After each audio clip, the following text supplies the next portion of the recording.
देखो बच्चों, ऑडियो और वीडियो क्लियर है। ऑडियो और वीडियो क्लियर है।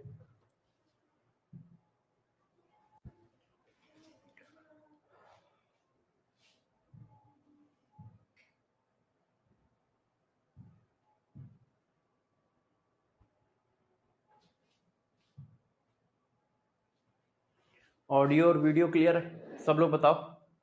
Good morning, good morning, good morning, good morning बच्चों। Very very good morning. हाँ, तबीयत बेटा थोड़ा सा ठीक है, पहले से ठीक है। हाँ, तबीयत गड़बड़ चल रही है, इसीलिए तो कुछ कर नहीं पा रहा हूँ। बस मैं क्लास ले रहा हूँ आप लोगों की, जैसे क्लासों में वो ना आ पाए, डिले ना आ पाए।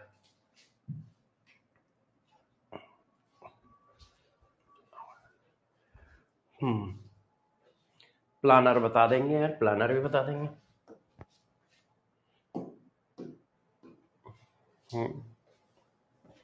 प्लानर भी बता देंगे, सब बता देंगे। यस, सारी बातें बता देंगे एक एक करके, है ना।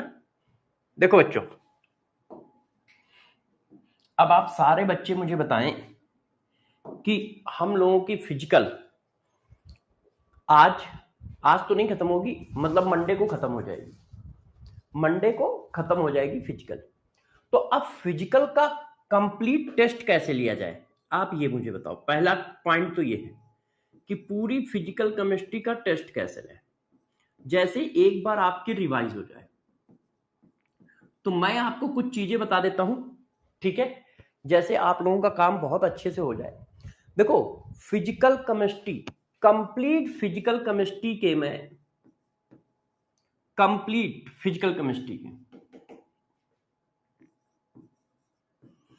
कंप्लीट फिजिकल केमिस्ट्री के मैं आपको, ठीक है, आप लोगों को ध्यान होगा अभी तेजस आपको नहीं मिल पा रहा है, तेजस एंड सिद्धि के क्वेश्चन दे देता हूं। क्वेश्चन बैंक, तेजस और सिद्धि का क्वेश्चन बैंक दे देता हूं आपको, कंप्लीट फिजिकल केमिस्ट्री का। जिनका मिल गया है उनको छोड़कर जिनका नहीं मिला है, रिमेनिंग चैप्टर का, रिमेनिंग चैप्टर का।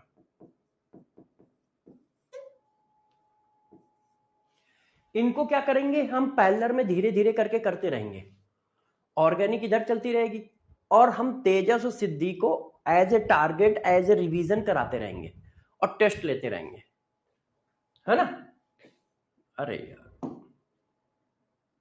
बात समझ पा रहे हो। टारगेट के बेसिस पे हम इसको करते रहेंगे धीरे धीरे करके। जैसे मैंने किसी हफ्ते आपको टारगेट दिया कि देखो आपको तैयार करके आना है मोल कॉन्सेप्ट, एटॉमिक स्ट्रक्चर, ठीक है, और इक्विलिब्रियम। अब इसके मैंने क्या किए, आपको तेजस और सिद्धि के 100 क्वेश्चन दे दिए। अब मैंने कहा ये मतलब क्लास जो चल रही है क्लास से अलग है, ये सब ये क्लास से अलग है, इसमें क्लास का कोई लेना देना नहीं होगा। हाँ, बुक के सारे क्वेश्चन बना लो, बुक के भी सारे क्वेश्चन कर लो बेटा हसन, बुक के भी सारे क्वेश्चन कर लो, बुक के सारे क्वेश्चन अल्टीमेट है।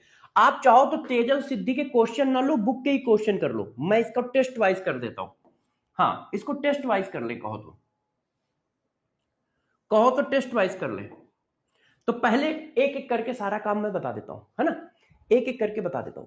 पहले टेस्ट की बात करते हैं, पहले जो करंट में टेस्ट हो रहे हैं उनकी बात करते हैं। अभी हम बैच वाली बात कर रहे हैं, ठीक है। तो देखो, इस संडे जो कमिंग संडे है आपका इलेक्ट्रोकेमिस्ट्री है, इसके बाद जो नेक्स्ट संडे आएगा, नेक्स्ट संडे किस डेट को आएगा जरा बताना बच्चों। नेक्स्ट संडे किस डेट को आएगा, कल संडे है, कल कितनी डेट है, कल डेट है 5, तो 5 और 7 12 को आएगा, है ना। तो 12 को हम क्या कंप्लीट 11th ले लें, कंप्लीट 11th या कंप्लीट 12th, कंप्लीट 12th ले लेते हैं, 12 को कंप्लीट 12th ले लेते हैं, है ना। और 12 के बाद जो आएगा उसमें कंप्लीट 11 ले लेंगे, क्योंकि बीच में आ जाएगी दिवाली। तो दिवालियों में कुछ छुट्टी रहेंगी, तो आपको प्रिपरेशन करने का टाइम मिल जाएगा। तो ये 12 को हम लोग ले लेते हैं कंप्लीट 12th, और उसके बाद जो संडे आएगा, ठीक है, 12 के बाद आएगा संडे आपका 7 और जोड़ दो, 19 अगस्त के आसपास, और 19 अगस्त के आसपास दीपावली है। इसमें आप कहो तो कंप्लीट 11th ले ले, कंप्लीट 11th। आप लोग एग्री हो? एग्री हो सब लोग? एक एक करके सब बता देता हूं। हाँ, अगस्त नहीं अक्टूबर चल रहा है। अच्छा, अक्टूबर चल रहा है, अगस्त नहीं अक्टूबर चल रहा है सर, अक्टूबर। क्लियर? और इसके बाद कौन सी डेट आएगी? 7 और जोड़ दो, 26 अक्टूबर। 26 अक्टूबर को कंप्लीट फिजिकल केमिस्ट्री ले लेते हैं। सुनते जाइए, कंप्लीट पीसी ले लेते हैं। ये तो हुआ पीसी का टेस्ट। अब पीसी को रिवीजन कैसे कराएंगे ये मैं बाद में बताऊंगा। अभी हम पहले टेस्ट की बात करते हैं। पीसी का रिवीजन जो है दिवाली के बाद मैं एक प्लानर के हिसाब से स्टार्ट कर दूंगा, है ना, कि 15 दिन में एक बड़ी क्लास 3-4 घंटे की, जिसमें खूब विग्रस क्वेश्चन प्रैक्टिस करेंगे, टफ टफ अच्छे से।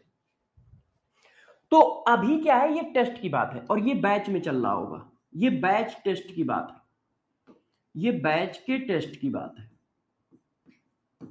ये बैच के टेस्ट की बात है। क्लियर है? बैच के टेस्ट को हम ऐसे कर लेंगे, इस तरह से। इतनी बात हो गई। 3 पार्ट में कर दिया है, एक complete 12th, complete 11th, complete physical chemistry. 12 अक्टूबर, 19 अक्टूबर और 26 अक्टूबर। ठीक है, ये 12 अक्टूबर है, ये 19 अक्टूबर है, ये 26 अक्टूबर है। क्लियर हो गई? अच्छा, अब आ जाओ ओसी पे। ओसी का क्या करोगे, मतलब ऑर्गेनिक केमिस्ट्री का। देखो, ऑर्गेनिक केमिस्ट्री आपकी ट्यूसडे से स्टार्ट हो जाएगी। ऑर्गेनिक केमिस्ट्री हम लोग ट्यूसडे से स्टार्ट कर लेंगे, ट्यूसडे से स्टार्ट हो जाएगी।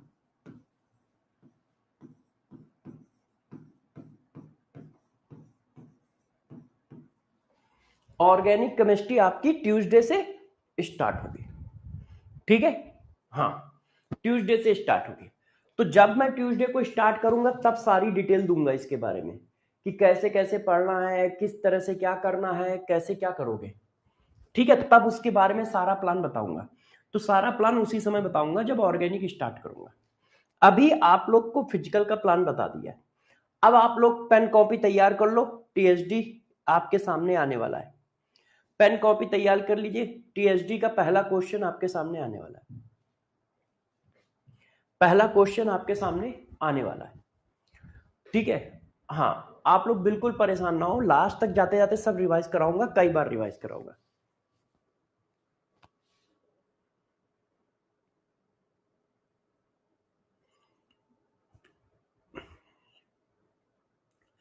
टेम्परेचर बढ़ाने पर पहले वेवलेंथ इंक्रीज होती है, फिर डिक्रीज होती है।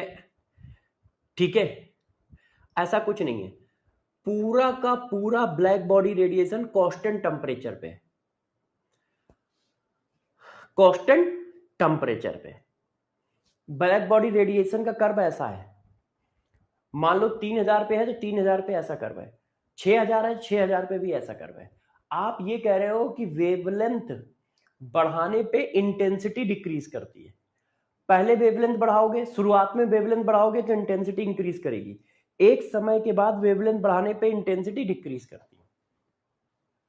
हाँ, आंसर दो। The energy of electron in the first Bohr orbit of hydrogen atom is -13.6 electron volt. The possible energy value for the second excited state of electron in Bohr orbit of hydrogen atom is an R। बताओ। देखो, second excited state का मतलब n equal to कितना डालोगे, बताओ सब लोग।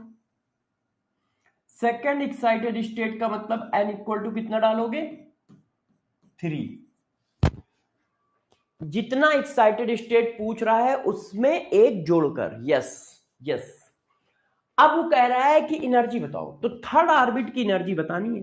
तो यार, किसी भी ऑर्बिट की एनर्जी का फार्मूला ये है, किसी भी ऑर्बिट की एनर्जी का फार्मूला ये है।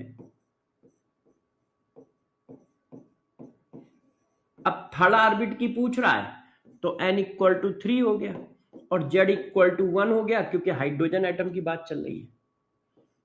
तो ये ऐसे आ गया -13.6 डिवाइडेड बाई 9। ये आंसर आ गया, माइनस का रहेगा। क्लियर? अब ये आया आपकी स्क्रीन पे टीएचडी नंबर 2, इसको करो। टीएचडी नंबर 2 करिए। The energy of electron in ground state in a single atomic species x electron volt. The amount of energy for the separation of electron for fourth excited state in this species is। बताओ भाई, बताओ। Question को बताइए सब लोग, question को बताइए क्या कह रहा है क्वेश्चन। आप लोग सॉल्व करिए, तब तक मैं कुछ चित्र बनाता हूं। चित्र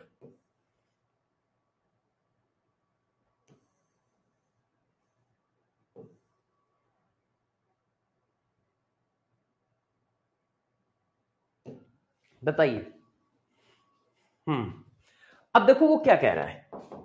वो कह रहा है कि फर्स्ट देखो, the energy of electron in ground state in a single electron atomic species is s electron volt। तो ग्राउंड स्टेट की आपको एनर्जी दी है, ग्राउंड स्टेट ये होता है, इसकी आपको एनर्जी दी है -x इलेक्ट्रॉन वोल्ट। अब आपसे पूछ रहा है the amount of energy required for the separation of electron for fourth excited state. Fourth excited state से इलेक्ट्रॉन निकालने में कितनी एनर्जी लगेगी। तो फोर्थ एक्साइटेड स्टेट का मतलब ऑर्बिट का नंबर 5। तो ये पहला हो गया, ये दूसरा, ये तीसरा, ये चौथा, ये पांचवा।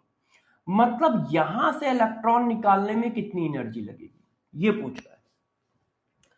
तो हमें पता है कि आयोनाइजेशन एनर्जी का जो फार्मूला होता है वो मॉड ऑफ टोटल एनर्जी होता है। किस इलेक्ट्रॉन की आयोनाइजेशन एनर्जी चाहिए? फिफ्थ ऑर्बिट की आयोनाइजेशन एनर्जी चाहिए। तो फिफ्थ ऑर्बिट की टोटल एनर्जी के बराबर होगा। पहली बात, ये रिक्वायर्ड एनर्जी है तो साइन निगेटिव आएगा ही नहीं, साइन जो भी कुछ आएगा पॉजिटिव आएगा। तो माइनस वाले तो ऐसा ही कट गए, माइनस वाले आंसर पॉसिबल ही नहीं है। क्यों? क्योंकि एनर्जी रिक्वायर्ड है तो इसका मतलब साइन पॉजिटिव होगा। अब हमें जो एनर्जी दी है वो पहले ऑर्बिट की दी है और हमें एनर्जी निकालनी पड़ेगी फिफ्थ ऑर्बिट की, क्योंकि फिफ्थ ऑर्बिट से इलेक्ट्रॉन आप निकाल रहे हो। मैंने आपको पढ़ाया था आयोनाइजेशन एनर्जी टोटल एनर्जी के बराबर होती है, मगर जिस ऑर्बिट से इलेक्ट्रॉन निकालोगे उसी ऑर्बिट की टोटल एनर्जी के बराबर होती है। जिस ऑर्बिट से इलेक्ट्रॉन निकालोगे उसी ऑर्बिट की टोटल एनर्जी के बराबर होती है। तो पहले फिफ्थ ऑर्बिट की टोटल एनर्जी निकालो। फर्स्ट ऑर्बिट की टोटल एनर्जी दी है और फिफ्थ ऑर्बिट की निकालनी है, तो डिवाइड कर दिया। भाई सबको कल का फार्मूला तो याद है ना, मैं डायरेक्ट यूज कर रहा हूं। Z1 square upon N1, Z2 square upon N2 square. अब Z दोनों का सेम है, क्यों? क्योंकि क्या है, सेम एटम है, तो Z सेम है, कट गया। तो 2 ऊपर जाएगा 1 ऐसे। तो इसकी वैल्यू है x, इसकी वैल्यू हमें निकालनी है। अब N2 क्या है? 5 का मतलब 25, N1 क्या है? 1 का मतलब इतना। तो E5 की वैल्यू आ गई -x डिवाइडेड इतना इलेक्ट्रॉन वोल्ट। अब जो E5 की वैल्यू है वही इसकी वैल्यू है, बस प्लस साइन के साथ, बस प्लस साइन के साथ। ये आंसर है। तो answer is D, answer is D है। अब बताओ कितने बच्चों के कितने क्वेश्चन सही है? Answer is D. बताइए, दो में से किसके कितने सही? दो में से किसके कितने सही?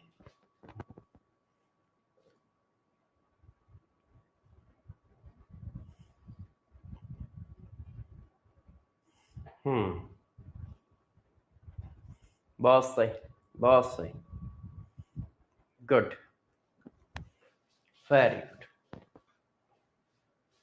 बहुत सही। तो अब हम आगे बढ़ते हैं। अब मुझे कल का टॉपिक बताओ, कल हम लोगों ने क्लास को कहां पे खत्म किया था? कल हम लोगों ने क्लास को कहां पे खत्म किया था? कल की क्लास का टॉपिक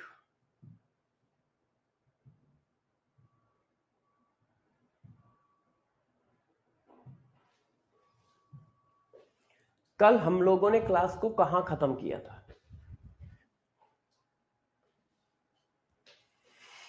हाँ,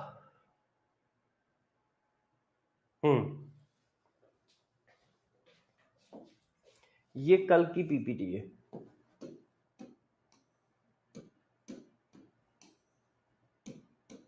अच्छा, बोहर थ्योरी चल रही थी। बोहर थ्योरी में रेडियस ऑफ ऑर्बिटल पूरा बता दिया है ना। एंड अच्छा, एनर्जी की डिस्कशन चल रही थी, है ना। एनर्जी के बारे में बता रहा था। ये सीएसडी लिखे हैं सर, ठीक है। एनर्जी की लास्ट हेडिंग ये है, total energy of revolving electron. इसमें मैंने आपको बहुत सारी बातें बताई, ठीक है, ठीक है, ठीक है। देखो, कल लास्ट आपको सीएसडी ये लिखाया था, कल लास्ट सीएसडी ये लिखाया था डी पार्ट, ये बताया, ये लिखाया है ना। अब इसी के बीच में अब अगला पॉइंट स्टार्ट करते हैं। अगला पॉइंट, ठीक है, इसी में total energy of revolving electron में। अब total energy of revolving electron में नेक्स्ट नंबर का पॉइंट क्या है, जरा सारे बच्चे इसको गौर से देखें। Total energy of revolving electron में नेक्स्ट नंबर का पॉइंट, ठीक है, इसको सभी लोग गौर से देखिए। देखिए नेक्स्ट नंबर का पॉइंट क्या है। देखो, जैसे एक इलेक्ट्रॉन है, वैसे मैं इसको पढ़ा चुका हूं, मैं इसको पढ़ा चुका हूं, है ना। तो ज्यादा टाइम नहीं लगेगा, क्योंकि मैं फिर पढ़ा चुका हूं तो थोड़ा स्पीड में रहूंगा और डायरेक्ट भी रहूंगा। देखो, ये हमारे एनर्जी लेवल है, ये देखो, ये हमारे एनर्जी लेवल है ऐसे। अब कोई इलेक्ट्रॉन मान लो यहां पर है, कोई इलेक्ट्रॉन यहां पर है। अब ये इलेक्ट्रॉन जो है, या तो एनर्जी लूज करके नीचे आ सकता है ऐसे, और जब नीचे की ओर आएगा, अपर एनर्जी लेवल से लोअर एनर्जी लेवल पे आएगा, तो आपको पता है क्या करेगा, एनर्जी रिलीज करेगा। अच्छा, यदि एनर्जी रिलीज करेगा तो कोई बच्चों बताएगा साइन कैसा आएगा? यदि एनर्जी रिलीज करेगा तो साइन कैसा आएगा? निगेटिव। एनर्जी रिलीज करेगा तो साइन कैसा आएगा? निगेटिव। अच्छा, अब ये भी तो पॉसिबिलिटी है, ये भी तो पॉसिबिलिटी है कि यहां पे जो इलेक्ट्रॉन रिवॉल्विंग कर रहा था, वो एनर्जी गेन करके अपर एनर्जी लेवल पे चला जाए ऐसे।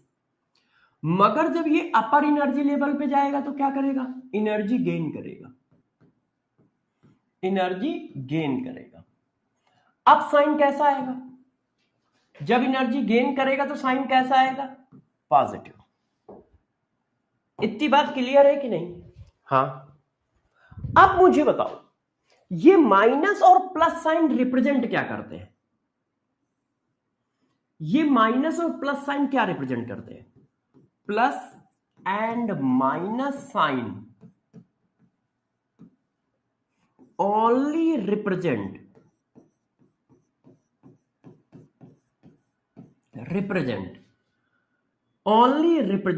energy release and gain, energy release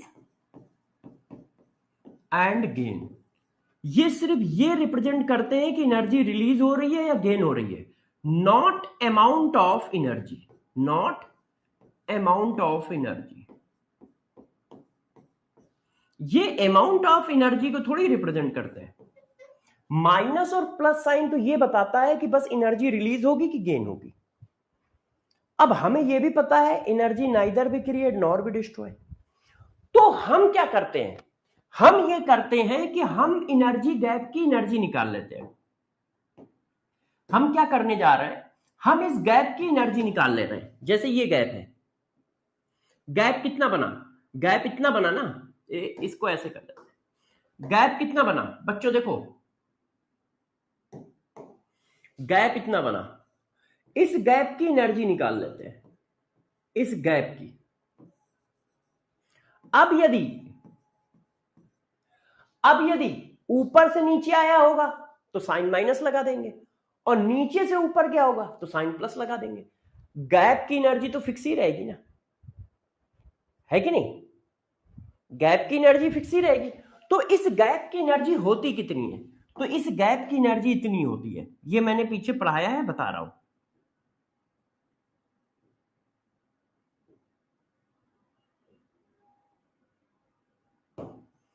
ये देखो, मैंने माना ये दो एनर्जी लेवल है,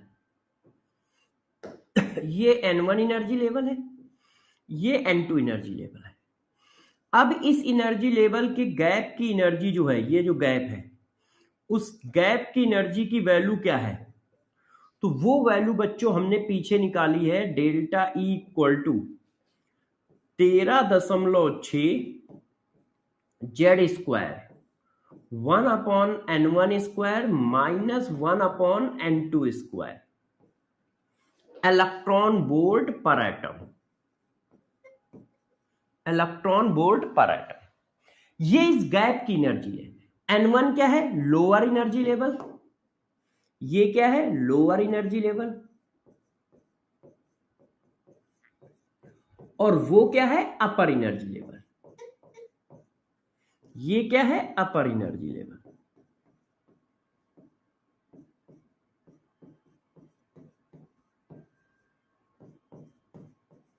ये देखो, तो इस गैप की एनर्जी इतनी है। अब यदि हमें पता लगेगा कि ऊपर से नीचे आ रहा है तो हम माइनस लगा देंगे, नीचे से ऊपर जा रहा है तो हम प्लस लगा देंगे। बात समझ में आ गई? ये सिर्फ गैप की एनर्जी को रिप्रेजेंट कर रहा है। तो गैप की एनर्जी कितनी होगी, -13.6 Z square 1/N1 square minus 1/N2 square. इस एनर्जी का फोटोन निकलेगा यदि इलेक्ट्रॉन थर्ड ऑर्बिट से 1 ऑर्बिट पे जंप करता है, या कोई इलेक्ट्रॉन सेकंड ऑर्बिट में रिवॉल्विंग कर रहा है और एनर्जी गेन करके किसी ऊपर के ऑर्बिट पे जाता है, तो इतनी एनर्जी का फोटोन चाहिए होगा। तो अब मैं जरा इस बात को CHD में लिख देता हूं, आप लोग ध्यान रखिएगा, ठीक है? आप लोग ध्यान रखिएगा, वो पॉइंट हमारा लास्ट एंड फाइनल है। तो लास्ट एंड फाइनल पॉइंट अपना क्या है, देखो, E energy gap, energy gap, energy gap बोलो या रिलीज और gain energy of photon, energy of photon when electron jump lower, electron jump higher to lower, या फिर lower to higher energy level, energy level. और वो energy gap कितना होगा, delta E equal to 13.6 Z square 1/N1 square minus 1/N2 square. Unit भी लिख देता हूं, इलेक्ट्रॉन वोल्ट पर एटम। यदि आप माइनस होगी यदि आप अपर से लोअर आ रहे हो, अपर से लोअर आ रहे हो तो माइनस होगी, और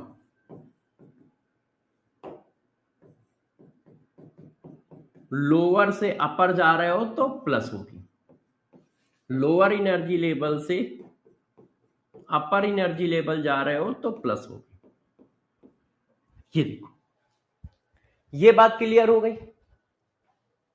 हाँ, नहीं, ट्वेल्थ के चैप्टर होंगे। ट्वेल्थ में होगा electrochemistry, chemical kinetics, liquid solution. Twelfth का जब टेस्ट होगा तो electrochemistry, chemical kinetics, liquid solution. Atomic structure 11th के टेस्ट में आएगा। इसको सबसे लास्ट में इसीलिए पढ़ाता हूं क्योंकि इसमें फिजिक्स बहुत यूज होती है। तब तक आप फिजिक्स के कई चैप्टर पढ़ चुके होते हो तो हमें ज्यादा पढ़ाने की जरूरत नहीं पड़ती। जैसे पोटेंशियल एनर्जी क्या होती है ना, पोटेंशियल एनर्जी क्या है, काइनेटिक एनर्जी क्या है, एंगुलर मोमेंटम क्या है, ये सारी बातें आपने पहले से पढ़ रखी हैं, तो अब हमें आराम है। नहीं तो बच्चे जब नए नए टर्म सुनेंगे तो पूछेंगे। तो देखो अब इस पर क्वेश्चन कैसे आएगा भाई? बच्चों की ये भी तो डिमांड होगी कि सर इस पर क्वेश्चन कैसे आएगा, सर मैं इस पे क्वेश्चन आएगा तो मैं करूंगा कैसे, सर आप प्लीज बताइए ना मैं कैसे क्वेश्चन करूंगा यदि इस पर कोई क्वेश्चन आएगा। तो ऐसे करोगे, करो इस क्वेश्चन को, करो इस क्वेश्चन को। देखो क्या लिखा है, the electronic transition for n equal to 2 to n equal to 1 will produce the shortest wavelength. अच्छा, ये तो हाइड्रोजन स्पेक्ट्रम का क्वेश्चन आ गया है।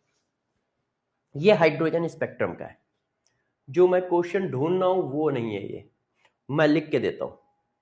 ये बच्चों हाइड्रोजन स्पेक्ट्रम का क्वेश्चन है। जो मैं क्वेश्चन ढूंढ रहा हूं वो नहीं है, तो मैं लिख के देता हूं।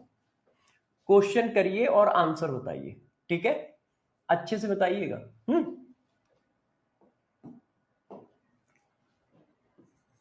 What amount of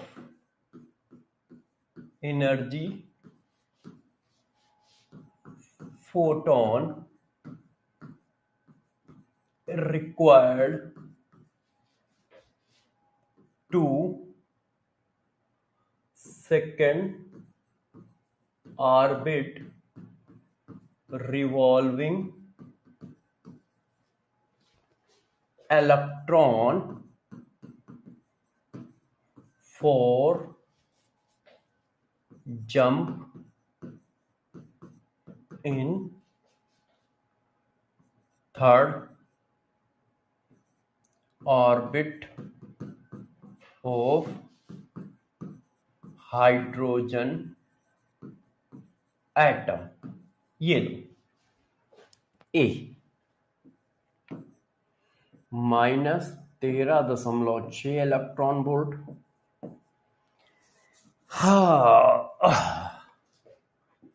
-13.6 इंटू 5 और 9 और 36 electron volt plus 13.6 divided by 36 into 5 electron volt per atom. D none of this. बताओ, एक इलेक्ट्रॉन सेकंड ऑर्बिट में रिवॉल्विंग कर रहा है और उसको थर्ड ऑर्बिट में जंप करने के लिए कितनी एनर्जी का फोटोन चाहिए? इसका मतलब इस गैप के बीच की एनर्जी तो पूछ रहे हो। सेकंड में रिवॉल्विंग कर रहा है और थर्ड ऑर्बिट में जाना है तो कितनी एनर्जी चाहिए, मतलब गैप ही तो पूछ रहे हो। अब आप देखो, नीचे से ऊपर जा रहे हो तो साइन कैसा होना चाहिए?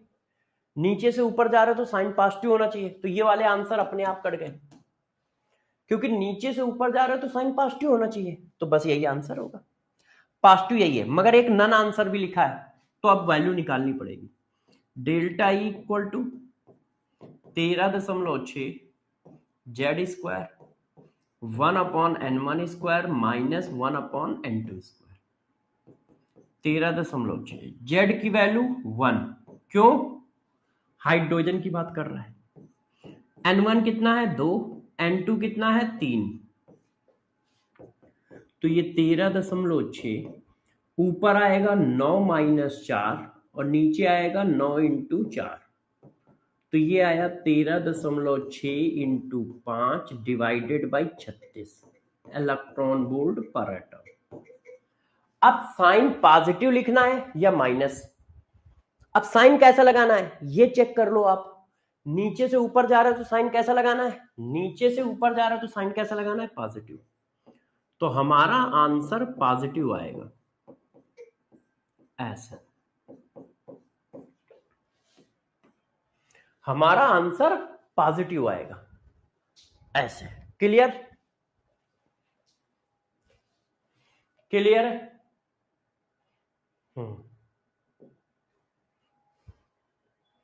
कर लोगे, कर लेंगे। अब जरा देखो बच्चों,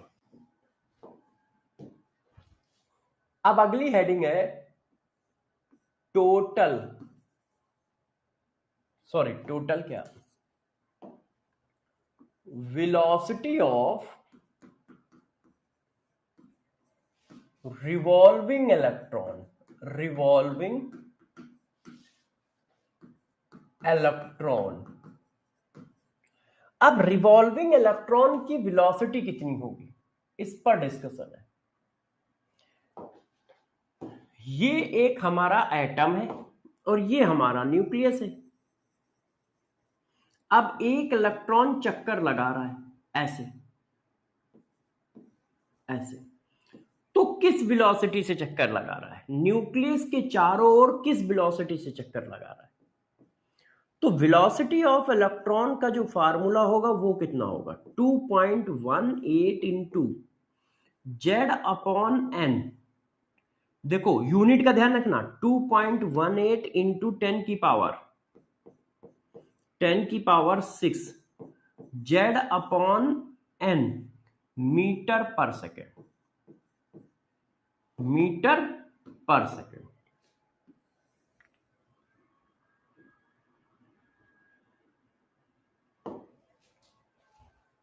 मीटर पर सेकेंड एक electron. Sir please shift 12 test to 19। अच्छा प्रिपरेशन का टाइम मिल जाएगा, ठीक है, इस पर अभी क्लास खत्म होने से पहले बात कर लेंगे। अब एक इलेक्ट्रॉन जो है एटम के चारों ओर चक्कर लगा रहा है, एटम के चारों ओर चक्कर लगाते हुए इलेक्ट्रॉन का, हाँ बिल्कुल ले लेते हैं, बिल्कुल सही कह रहे हो मेहंदी हसन, आपकी बात भी सही है। मैं अभी चेंज कर देता हूं, अभी चेंज कर देता हूं, है ना, अभी चेंज कर देता हूं। देखो बच्चों लोगों की डिमांड है कि सर आप जो है ना टेस्ट की डेट थोड़ा सा चेंज कर लो। तो बच्चों को देखो टेस्ट देना है, और बच्चों को टेस्ट देना है तो बच्चों की प्रिपरेशन अच्छी होनी चाहिए, एम ये है। तो थोड़ा सा इस टेस्ट में चेंज कर लेते हैं। बच्चे कह रहे हैं कि ऐसे ऐसे करो टेस्ट। जो कमेंट में आ रहा है वो मैं बता रहा हूं। कमेंट में ये आ रहा है कि आप 12 अक्टूबर को ले लो एटॉमिक स्ट्रक्चर का टेस्ट, 12 अक्टूबर को आप कंप्लीट एटॉमिक स्ट्रक्चर ले लो, है ना, यही कह रहे हो ना। 19 अक्टूबर को कंप्लीट 12th ले लो। एक बार हाँ या ना में जवाब दो सब लोग। और 26 अक्टूबर को कंप्लीट 11th ले लो।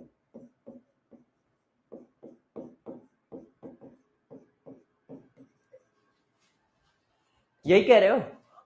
और 26 अक्टूबर के बाद क्या आता है भाई, इसमें 6 और जोड़ो, 7 और जोड़ो, तो 26 और 7 33, 33 का मतलब हुआ जाके 3 नवंबर को जो टेस्ट लोगे उसमें कंप्लीट 12th ले लो।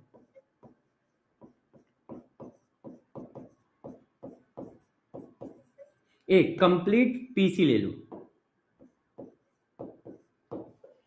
कंप्लीट पीसी ले लो, यही है ना सर, क्लियर है।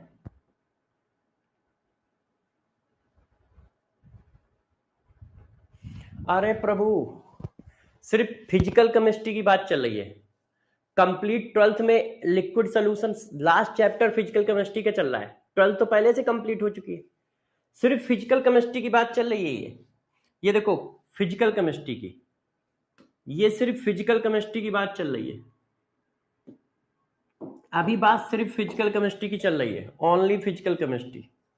इसमें ओसी आईओसी कैसे ले लेंगे जब हमने पढ़ाया ही नहीं है, एक्सेप्ट ओसी एंड आईओसी। ये सिर्फ फिजिकल केमिस्ट्री की बात चल रही है, ठीक है, ये सिर्फ फिजिकल केमिस्ट्री की बात चल रही है। इसके बाद ऑर्गेनिक के टेस्ट चालू होंगे हर हफ्ते, तो एक बार आपकी फिजिकल केमिस्ट्री और रिवाइज हो जाएगी, ठीक है। हाँ इतना, चलो अब मुझे पढ़ाने दो, डेट चेंज कर दी है जैसा आप लोगों ने कहा, अब पढ़ाने दो भाई, अब पढ़ाने दो। वेलोसिटी ऑफ इलेक्ट्रॉन पढ़ा रहा था, कहां चली गई? हाँ, तो देखो वेलोसिटी ऑफ इलेक्ट्रॉन का फार्मूला क्या है, ये है, कितना फार्मूला है, 2.18 into 10⁻⁶ into Z by N metre per second. हाँ, 12th में सिर्फ 3 चैप्टर होते हैं, लिक्विड, केमिकल काइनेटिक्स, इलेक्ट्रोकेमिस्ट्री।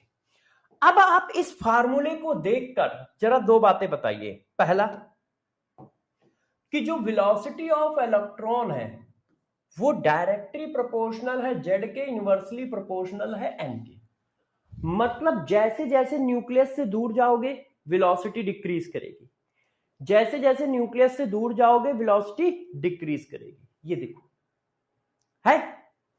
तो यदि हम सेम ऑर्बिट की बात करेंगे तो वेलोसिटी का रिलेशन कैसे बनेगा, जैसे एक ऑर्बिट ये, एक ऑर्बिट ये, सेम एटम के दो ऑर्बिट है,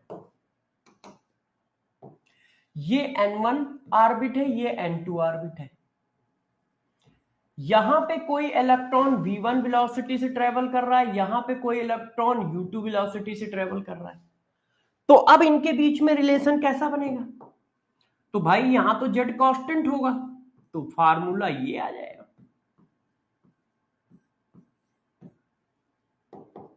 यहां तो क्या है, जेड कांस्टेंट है, तो ये आ गया, ऐसे है कि नहीं। और यदि मान लो दो डिफरेंट एटम के बीच में बात होगी, जैसे ये देखो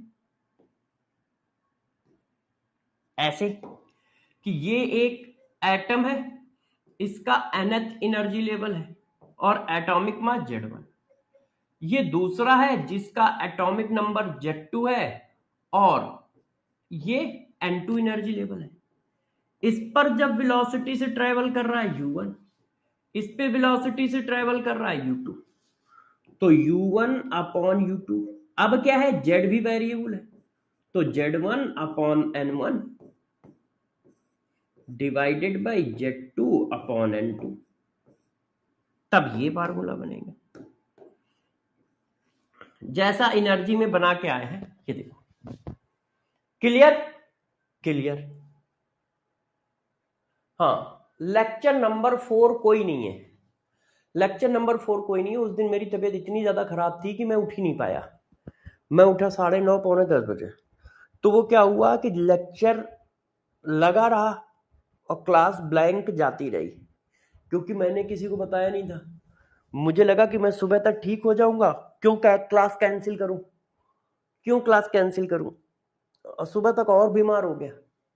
तो लेक्चर नंबर 4 एटॉमिक स्ट्रक्चर का नहीं है ना।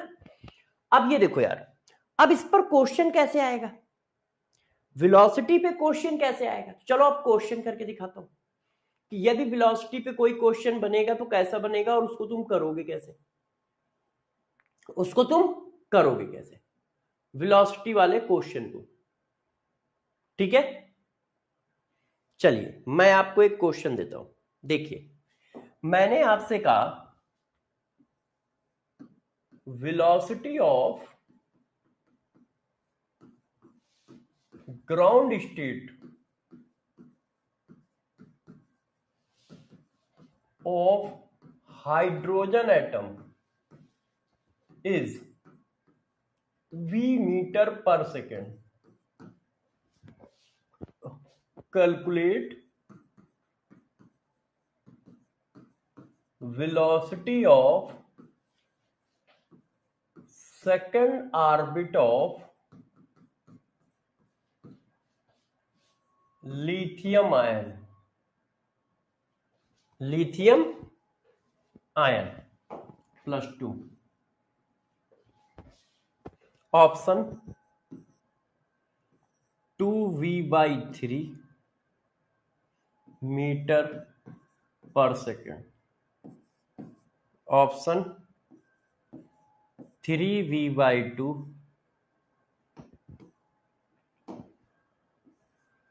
Metre per second. Option 2V/3 centimetre metre per second. None of this. अब बताओ क्या आएगा। तो क्या दो डिफरेंट एटम के बीच में कंपेयर चल रहा है कि सेम एटम के बीच में चल रहा है? दो डिफरेंट स्पीसीज के बीच में कंपेयर है।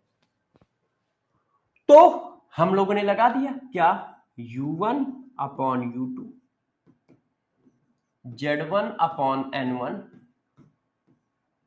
Z2/N2। हाइड्रोजन की वेलोसिटी v है, लिथियम की निकालनी है। हाइड्रोजन का Z1, ग्राउंड स्टेट का 1, ग्राउंड स्टेट का मतलब n=1, हाइड्रोजन के लिए Z=1।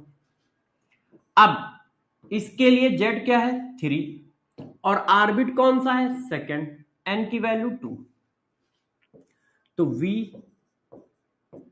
तो 2 ऊपर चला गया 3 नीचे आ गया, तो U2 की वैल्यू क्या आ रही है 3V/2, 3V/2 metre per second, 3V/2 metre per second. ये देखो इस तरह से, क्लियर है? इस तरह का क्वेश्चन आ सकता है। अच्छा, अब बात करते हैं टाइम पीरियड की। टाइम पीरियड क्या है? टाइम पीरियड की क्या बात है? Total time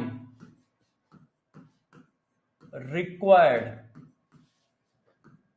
to complete one cycle, one circle. पूरा एक सर्किल का चक्कर लगाने में कितना टाइम लगेगा? ये देखो, कोई इलेक्ट्रॉन यहां से चालू करता है और पूरा एक चक्कर लगाएगा, ऐसे ऐसे वापस यहां पे आ गया, तो पूरा एक चक्कर लगाने में कितना टाइम लगेगा वो पूछा जा रहा है। तो बताओ टाइम पीरियड का फार्मूला क्या होता है? तो भाई टाइम इक्वल टू सिंपल होता है, हमने पढ़ा है बचपन में फार्मूला 6th-7th में, speed equal to distance divided by time. हमें टाइम निकालना है तो टाइम को हम इधर ले आए, डिस्टेंस को यहां रख दिया, स्पीड को यहां रख दिया। अब डिस्टेंस कितनी है इसका, सरकमटेंसेस, इसकी सरकमटेंसेस कितनी है 2πRN। वेलोसिटी कितनी है, जिस वेलोसिटी से ये रिवॉल्विंग कर रहा है Vn। तो एक टाइम पीरियड का फार्मूला ये आ गया, एक टाइम पीरियड का फार्मूला ये आ गया 2πRN डिवाइडेड बाय UN। अब इस फार्मूले को N और Z के फॉर्म में लिखो। तो जब तुम इस फार्मूले को N और Z के फॉर्म में लिखोगे तो देखो कैसा आएगा। देखिए टाइम पीरियड डायरेक्टली प्रोपोर्शनल होता है। अब देखो R की वैल्यू क्या होती है N²/Z और इसकी वैल्यू क्या होती है Z²/N²,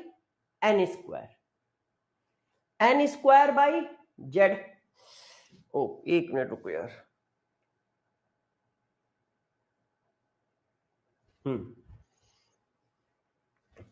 देखो आर होता है directly proportional N square by Z, V होता है directly proportional Z by N. तो ये इसके साथ चला जाएगा, ये इसके साथ चला जाएगा, तो इसका मतलब N cube by Z square के टाइम पीरियड डायरेक्टली प्रोपोर्शनल होगा N cube by Z square के। ये देखो N cube by Z square, ऐसे टाइम पीरियड डायरेक्टली प्रोपोर्शनल होगा N cube by Z square के। ये देखिए, तो एक हमारा फार्मूला ये है और एक हमारा ये है। अब दोनों यूज कैसे होंगे तो मैं आपको सिखाता हूं। देखो जैसे मेरे से किसी ने कहा, देखो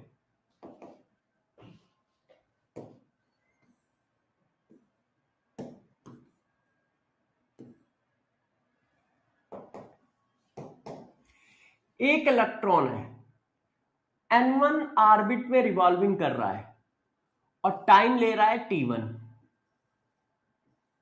दूसरा इलेक्ट्रॉन n2 ऑर्बिट में रिवॉल्विंग कर रहा है और टाइम पीरियड है t2। तो उनके बीच का रिलेशन बताओ। क्या सेम ऑर्बिट की बात चल रही है? बताओ सब लोग, क्या हम सेम ऑर्बिट की बात कर रहे हैं? यस या नो? सभी लोग बताएं, क्या हम सेम ऑर्बिट की बात कर रहे हैं? यस या नो? सब लोग बताइए, क्या हम सेम ऑर्बिट की बात कर रहे हैं? यस या नो?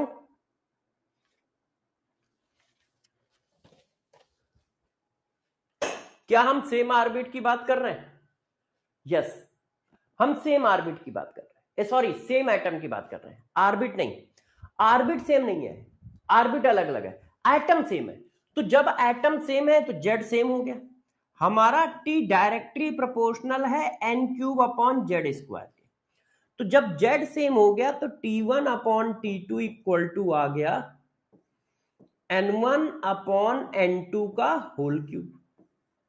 ये बन गया, ये देखो ये बन गया, ऐसे है।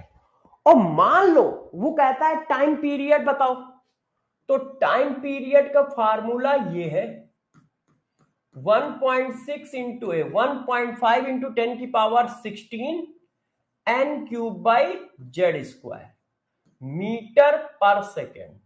सॉरी स्पीड थोड़ी है, टाइम है ये तो सिर्फ सेकेंड।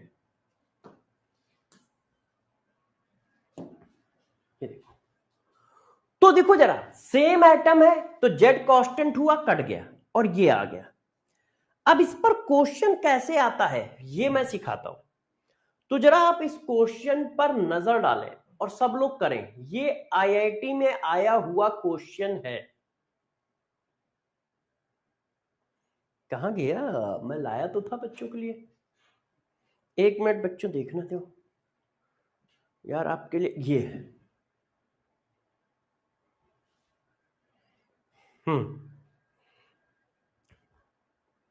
एक मिनट एक मिनट एक मिनट, डुन डुन डुन डुन डुन डुन डुन डुन डुन, ये आ गया। बताओ, अब देखो इस क्वेश्चन को पढ़ो सब लोग और करो। इन an atom two electron move around the nucleus in a circular orbit of radius r और 4r। ये एक्चुअल में थोड़ा जरूरत से ज्यादा टफ क्वेश्चन है। देखो पहली बात, सेम एटम की बात कर रहा है, चेक कर लो। In an atom two electron move around the nucleus in a circular orbit of r and 4r।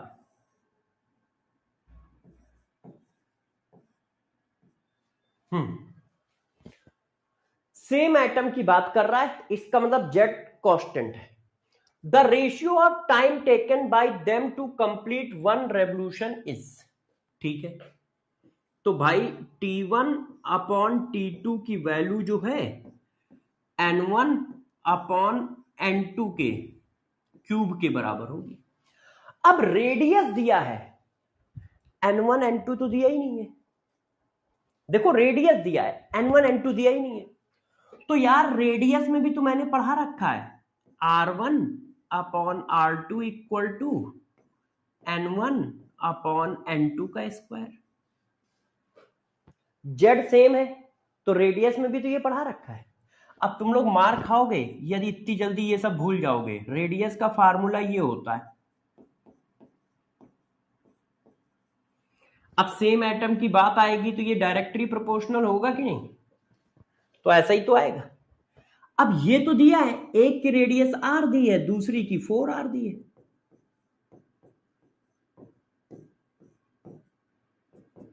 इससे क्या हुआ, इससे ये हुआ कि N1 अपॉन N2 का रेशियो निकल आया। तो N1 अपॉन N2 का रेशियो कितना आ गया 1/2। इसको उठा के यहां डाल दो।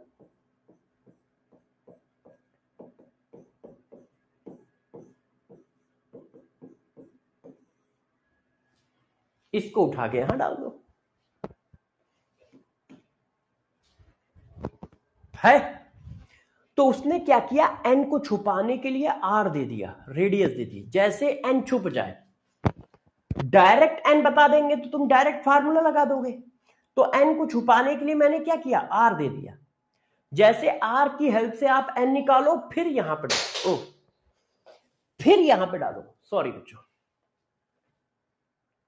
फिर यहां पे डालो। बात समझ गए। ये हमारा खत्म होता है जाके क्या, बोहर थ्योरी। अब बोहर थ्योरी के बाद आता है ड्वेल नेचर ऑफ पार्टिकल। देखो आपने पीछे पढ़ा था ड्वेल नेचर ऑफ लाइट, और ये है ड्वेल नेचर ऑफ पार्टिकल। दोनों में बहुत बड़ा डिफरेंस है। देखो ड्वेल नेचर ऑफ पार्टिकल क्या होता है बताता हूं। एक साइंटिस्ट थे, कौन, डी ब्रोगली। कौन थे, de Broglie. De Broglie scientist थे। इन्होंने बताया हर पार्टिकल के पास ड्वेल कैरेक्टर होता है। इनका कहना था each particle have dual character.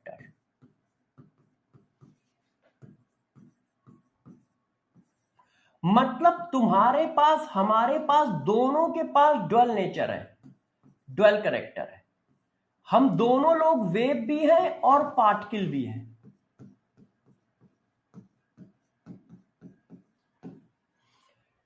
जैसे आपने पीछे पढ़ा था ड्वेल कैरेक्टर ऑफ लाइट, तो ये था कि व्हाइट लाइट के पास ड्वेल कैरेक्टर है।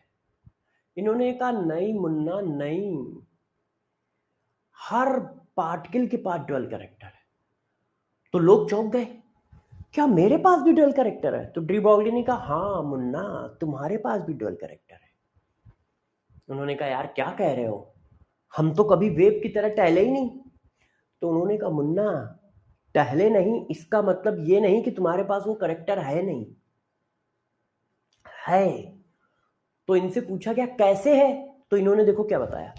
इन्होंने कहा हर पार्टिकल के पास ड्वेल कैरेक्टर होता है, उसके पास वेव नेचर भी होता है और उसके पास पार्टिकल नेचर भी होता है।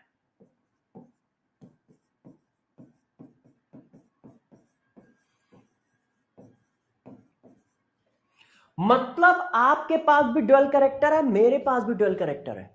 मैं भी लाइट की तरह एक जगह से दूसरी जगह जा सकता हूं, तुम भी लाइट की तरह एक जगह से दूसरी जगह जा सकते हो। इनका ये कहना है, किनका, डी ब्रोगली का। डी ब्रोगली का कहना है कि हम दोनों के पास ड्वेल कैरेक्टर है, और पूरी दुनिया में हर पार्टिकल के पास ड्वेल कैरेक्टर है।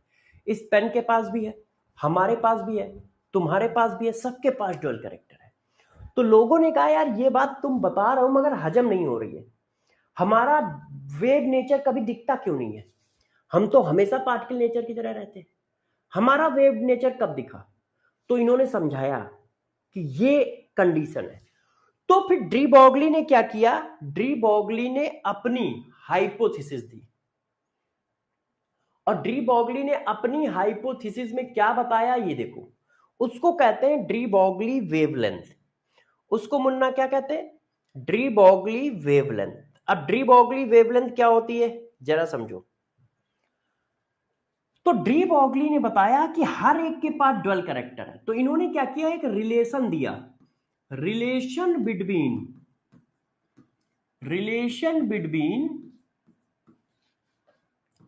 वेवलेंथ ऑफ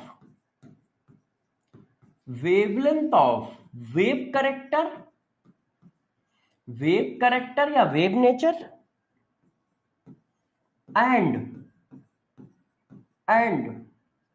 एंड मास, या इसी को कह लो मोमेंटम ऑफ पार्टिकल नेचर। इसके बीच में इन्होंने एक रिलेशन बताया, और वो रिलेशन था lambda equal to H upon M U या पी, और पी को हम लोग कहते हैं एम यू, वेयर लैम्डा क्या है, ये डी ब्रॉगली वेवलेंथ, साइंटिस्ट को रिगार्ड देने के लिए इसका नाम रखा गया डी ब्रॉगलीज वेवलेंथ। ये डी ब्रॉगली वेवलेंथ है, मतलब ये देखो, और P क्या है, मोमेंटम ऑफ पार्टिकल।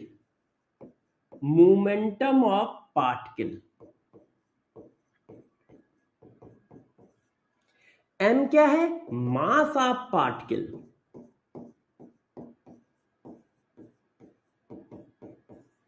U क्या है, वेलोसिटी ऑफ पार्टिकल।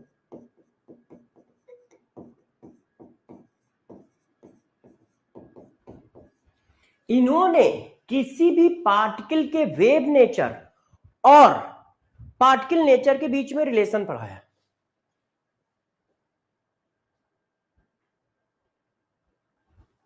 हाँ बेटा, अभी दिखाता हूं, बैक साइड देख लो,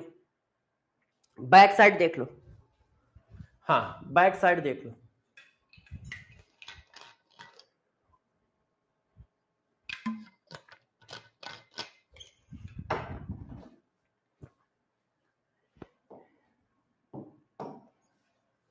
हाँ बेटा, मैंने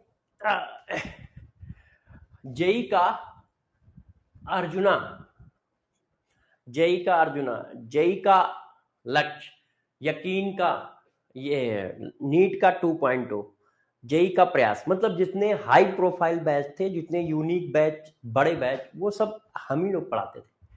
उसी की पीपीटी हम ही नहीं, भाई पीपीटी अपना खुद बनाता है ना टीचर, जैसे अपनी पीपीटी मैं खुद बनाऊंगा, अपने क्वेश्चन मैं खुद सेलेक्ट करूंगा, तो वो तो मेरा मटेरियल है, मेरे पास ही रहेगा। अब मेरा नॉलेज थोड़ी वहां छूट गया होगा कि अब यहां मैं नया नॉलेज लाऊंगा। हाँ तो ये सब तो मेरा ही है यार। इस जितने भी बड़े बैच थे वो सब हम ही लोग पढ़ाते थे। मैं तो नीट जेई दोनों पढ़ाता था, अर्जुना जेई, लक्ष्य जेई, यकीन 2.0, प्रयास 2.0। ये जो है प्रयास और यकीन ड्रॉपर है, अर्जुना, और मैं जैसे 11th नीट नहीं पढ़ाता था, 12th नीट नहीं, 11 जेई, 12 जेई, ड्रॉपर जेई, और ये सबसे बड़े बैच होते थे। इसी तरह यकीन ड्रॉपर, मतलब जो इसमें बहुत बच्चे हों, जैसे बच्चों को दिक्कत ना आए, तो इसलिए बड़े बड़े बैचों में हम लोग संभालते थे मोर्चा। आ जाओ, अब गौर से समझो जरा बच्चों, तो ये बता क्या रहा है, गौर समझना। देखो ये वेव नेचर है, ये पार्टिकल नेचर है, और दोनों एक दूसरे के इनवर्सली प्रोपोर्शनल है। वेव नेचर को कौन रिप्रेजेंट कर रहा है, ये रिप्रेजेंट कर रहा है वेव नेचर को, और ये रिप्रेजेंट कर रहा है पार्टिकल नेचर को। ये दोनों एक दूसरे के इनवर्सली प्रोपोर्शनल है। इसका मतलब यदि पार्टिकल नेचर आपका बढ़ेगा तो वेव नेचर आपका कम हो जाएगा। तो डी ब्रॉगली ने बताया, मुन्ना तुम्हारा पार्टिकल नेचर बहुत ज्यादा है, तुम्हारा मास 72 किलो है, तुम्हारा मास 20 किलो है, तुम्हारा मास 10 किलो है, तुम इलेक्ट्रॉन, प्रोटॉन, न्यूट्रॉन के मास के इतने ज्यादा गुना भारी हो, इतने ज्यादा गुना भारी हो कि उस वैल्यू को काउंट नहीं कर पाते हम लोग। अब गौर सुनिएगा, एक बिलियन में 9 जीरो होते हैं, 9 जीरो। और इलेक्ट्रॉन के मास में होता है 10⁻⁻31 किलोग्राम। अब जरा 9 से 31 तक जाओ। 1 बिलियन में 9, ठीक है, 10 बिलियन में 10, 100 बिलियन में 11 जीरो, 1000 बिलियन में 12 जीरो, 10,000 बिलियन में, ठीक है, 13 जीरो, 1 लाख बिलियन में 14 जीरो। 1 लाख बिलियन को शायद 1 ट्रिलियन बोलते हैं ना। अभी 14 जीरो हुए, अभी 31 तक जाना है। मतलब इतने यदि आपको पैसे मिल जाए ना, और आप पर सेकंड 2, 4, 10 करोड़ रुपए भी खर्च करो, तो तुम्हारी पूरी जिंदगी पैसे नहीं खत्म होंगे। 2, 4, 10 करोड़ रुपए पर सेकंड भी खर्च करोगे तो खत्म नहीं होंगे। ये इतनी बड़ी वैल्यू है। मतलब 31 जीरो की किसी की अर्थव्यवस्था नहीं है। मतलब पूरे वर्ल्ड की अर्थव्यवस्था मिला दी जाए तो भी उसमें 31 जीरो नहीं लग पाएंगे। पूरा वर्ल्ड, पूरे यूनिवर्स की अर्थव्यवस्था मिला दी जाए तो भी उसमें 31 जीरो नहीं लग पाएंगे। इतना बड़ा नंबर है। तो उन्होंने कहा, प्रभु तुम्हारा मास इलेक्ट्रॉन के मास से इतना ज्यादा बड़ा है कि यदि ये वैल्यू, गौर से देखो, इन्होंने समझाया, इन्होंने कहा देखो बात हम सही कह रहे हैं, वो तुम्हें दिखेगी नहीं, वो तुम्हारी प्रॉब्लम है, हम बात सही कर रहे हैं। यदि ये चीज इंफिनिटी की ओर जाएगी तो ये चीज कहां जाएगी? जीरो की ओर। वो कह रहा है कि तुम्हारा मोमेंटम इंफिनिटी की ओर जा रहा है in compare two electron. Electron के कंपेयर में आप इतने इतने इतने इतने गुना भारी हो कि इंफिनिटी हो। इलेक्ट्रॉन तुम्हें इंफिनिटी समझता है। इलेक्ट्रॉन तुम्हें क्या समझता है? इंफिनिटी। अरे भाई ये क्या है? जैसे चींटी हम लोगों को जानते हो क्या समझती होगी? ये पहाड़ है पूरा पूरा, इतना हैवी, इतना अच्छे आदमी, वो हमको राक्षस भी नहीं समझती होगी, राक्षस से भी ऊपर समझती होगी। एक चींटी जब नीचे से जा रही होती होगी और मुझे हिलता डुलता देखेगी तो वो कहेगी, अरे यार ये तो राक्षस से भी बहुत बुरा आदमी है, ये कौन है? उसके लिए तो हम पूरी दुनिया से बड़ी चीजें हैं। तो उन्होंने कहा ड्वेल करेक्टर हर एक के पास है, मगर तुम्हारा मोमेंटम इतना ज्यादा है जिसकी वजह से तुम्हारा wave nature tends to zero है। Wave nature tends to zero है क्योंकि तुम्हारा मोमेंटम इतना ज्यादा है। तुम इलेक्ट्रॉन के बराबर का मोमेंटम ले आओ, आराम से तुम्हारा वेव करेक्टर आ जाएगा, आराम से तुम्हारा वेव करेक्टर आ जाएगा। तो डी ब्रॉगली ने इक्वेशन बनाई, lambda equal to H upon P, H upon M U. अब इसी फार्मूले को थोड़ा और आगे बढ़ा देते हैं। डरना नहीं मुन्ना, मुन्ना नो डरिंग, कोई बच्चा डरेगा नहीं। ये कैसे लिखा? देखो, काइनेटिक एनर्जी इक्वल टू होता है हाफ mv²। दोनों तरफ मास का मल्टीप्लाई कर लो, तो जब दोनों तरफ मास का मल्टीप्लाई कर लोगे तो ये ऐसे हो जाएगा। दोनों तरफ मास का मल्टीप्लाई कर दिया। अब दो इधर ले आओ, अब इस पे अंडर रूल लगा दो। अब ये किसके बराबर हो जाएगा? तो mu की जगह ये डाल सकते हो। तो h equal to lambda equal to H upon P, lambda equal to H upon mu, lambda equal to H upon under root 2 into kinetic energy into mass of particle, into mass of particle. ये formula है de Broglie wavelength के, ये फार्मूले हैं D Broglie wavelength के। तो de Broglie ने बताया कि भैया हर एक के पास ड्वेल करेक्टर है। तो बहुत इसमें सबसे ज्यादा जानते हो खुशी कौन हुए? लौंडे, लौंडे सबसे ज्यादा खुशी हुए। अब भाई मेरे पास तो ड्वेल करेक्टर है, फ्रैक्शन ऑफ सेकंड में मैं गर्ल्स कॉलेज के सामने पहुंच जाऊंगा, फ्रैक्शन ऑफ सेकंड में मैं पार्क में पहुंच जाऊंगा, फ्रैक्शन ऑफ सेकंड में मैं भाग जाऊंगा, मम्मी की चप्पल आई नहीं कि मैं सुर हुआ नहीं। मगर डी ब्रॉगली ने बताया कि मुन्ना इतना खुशी मत हो, इसमें अभी ट्विस्ट भी है। तो जब डी ब्रॉगली ने ये बात बताई तब लौंडों ने रोना धोना चालू कर दिया कि अरे यार, पहले तो एक लड्डू फूटा जिसमें खुशी थी, अब फिर तुमने दूसरा लड्डू फोड़ दिया दुख वाला। तो बात समझ पाए आप लोग कि डी ब्रॉगली ने कौन सी इक्वेशन दी और इस पर कैसे कहा। तो लोगों ने कहा ठीक है भाई, अब और बताओ। तो फिर इस पर बेस्ड क्वेश्चन जरा समझो। अब इस पर बेस्ड क्वेश्चन भी तो बनेंगे यार। अब जरा इस जगह पे फोकस करना सब लोग। डी ब्रॉगली वेवलेंथ, देखो de Broglie wavelength kinetic energy के inversely proportional, de Broglie wavelength mass के inversely proportional, de Broglie wavelength velocity के इनवर्सली प्रोपोर्शनल है। अब इस पर क्वेश्चन मैं कराता हूं, इस पर मैं आपको क्वेश्चन कराता हूं।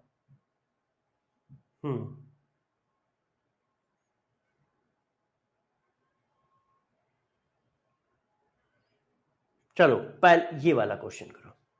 अब ये क्वेश्चन पढ़ो जरा। E A, E B, E C represent kinetic energy of electron, alpha particle and proton respectively, each moving with same de Broglie wavelength. Then choose the correct increasing representation. सबकी D Broglie wavelength same है, सबकी D Broglie wavelength same है। अब वो कह रहे हैं kinetic energy का ऑर्डर लगाओ। तो भाई de Broglie wavelength equal to है h upon under root 2 KEM। अब देखो ये सबका सेम है, ये सबका सेम है क्योंकि कांस्टेंट है, ये सबका सेम है। चेंज क्या है, ये और ये, मास सबका सेम थोड़ी ना है। तो यदि इन दोनों के बीच में देखो तो इनवर्सली प्रोपोर्शनल का साइन है, जिसका मास ज्यादा उसकी काइनेटिक एनर्जी कम। क्यों भाई, ये सारी चीजें सेम है। तो इसका मतलब क्या हुआ, इसका मतलब ये हुआ ना कि अंडर रूट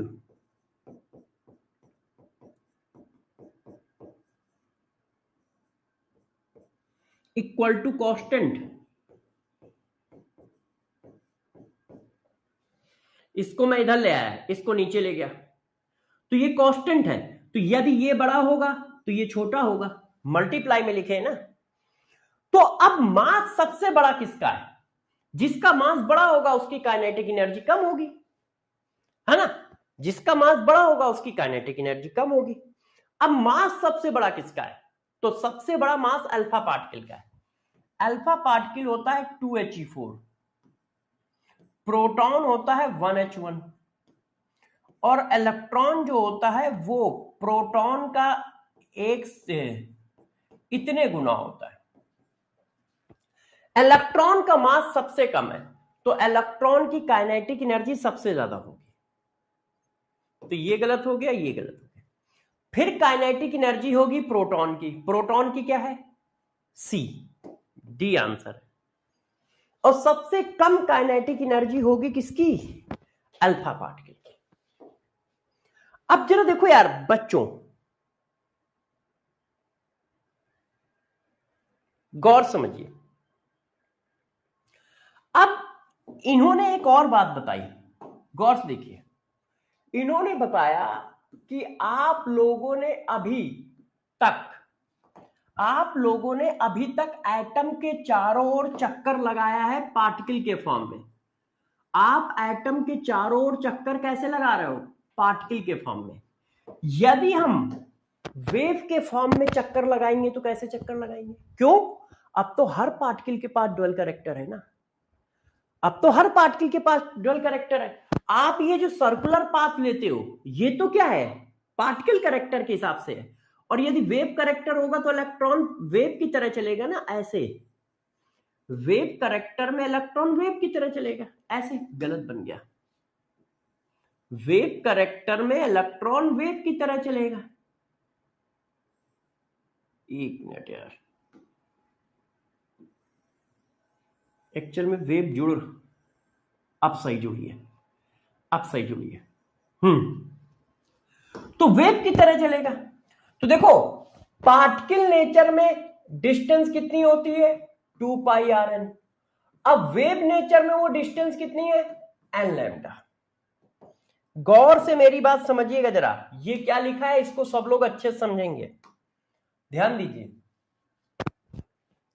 आप जब पार्टिकल नेचर में चलते हो तो पूरा चक्कर लगाने में कितनी डिस्टेंस कवर करते हो? जब आप पार्टिकल नेचर में चलते हो, पार्टिकल नेचर में पूरा चक्कर लगाने में कितनी डिस्टेंस कवर करते हो?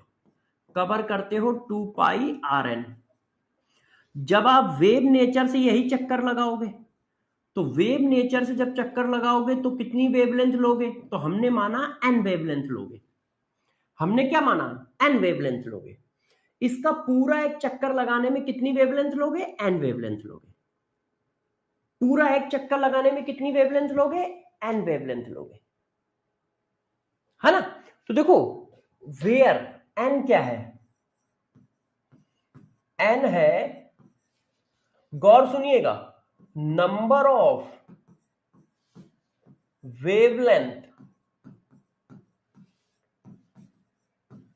required to complete one circle. और इसकी वैल्यू किसके बराबर है? आर्बिट के नंबर के बराबर। जिस सर्किल पे वो चक्कर लगा रहा है उसी आर्बिट के नंबर के बराबर इसकी वैल्यू है। Number of wavelength required to complete one cycle is equal to orbit number. Orbit number, जिस आर्बिट में वो चक्कर लगा रहा है उस आर्बिट के नंबर के बराबर होती है। मतलब थर्ड आर्बिट में चक्कर लगा रहे हो तो आपको थर्ड आर्बिट में कितनी वेवलेंथ लगेंगी? 3 लगेंगी। जिस आर्बिट में चक्कर लगाओगे उतनी ही वेवलेंथ रखती हैं एक चक्कर को कंप्लीट करने में। यदि आप थर्ड आर्बिट में चक्कर लगा रहे हो तो आपको 3 वेवलेंथ पूरा चक्कर लगाने में लगेंगे। आप फिफ्थ आर्बिट में चक्कर लगा रहे हो तो आपको 5 वेवलेंथ लगेंगी। आप फर्स्ट आर्बिट में चक्कर लगा रहे हो तो आपको 1 वेवलेंथ लगेगी। आप 100वें नंबर के आर्बिट में चक्कर लगा रहे हो तो आपको 100 वेवलेंथ लगेंगे। तो एक चक्कर लगाने में जितनी वेवलेंथ लगती हैं वो उसी आर्बिट के नंबर के बराबर होती है। और ये क्या है? De Broglie wavelength. De Broglie wavelength.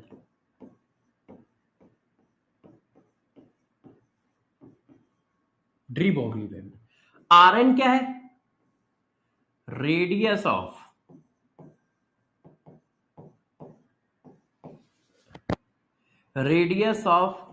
Orbit. अब यहां पर बच्चे गड़बड़ करते हैं।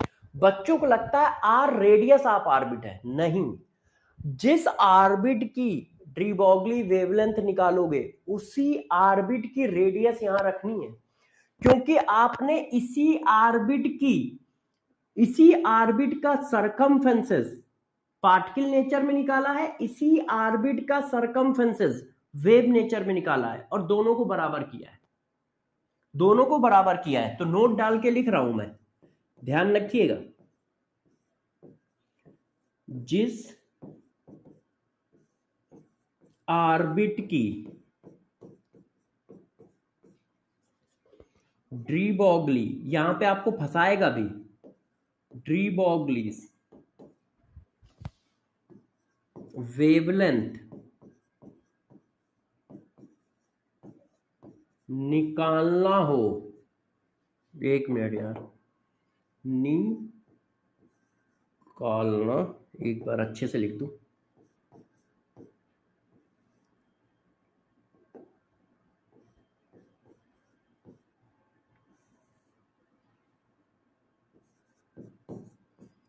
उसी ऑर्बिट की रेडियस पुट करते हैं।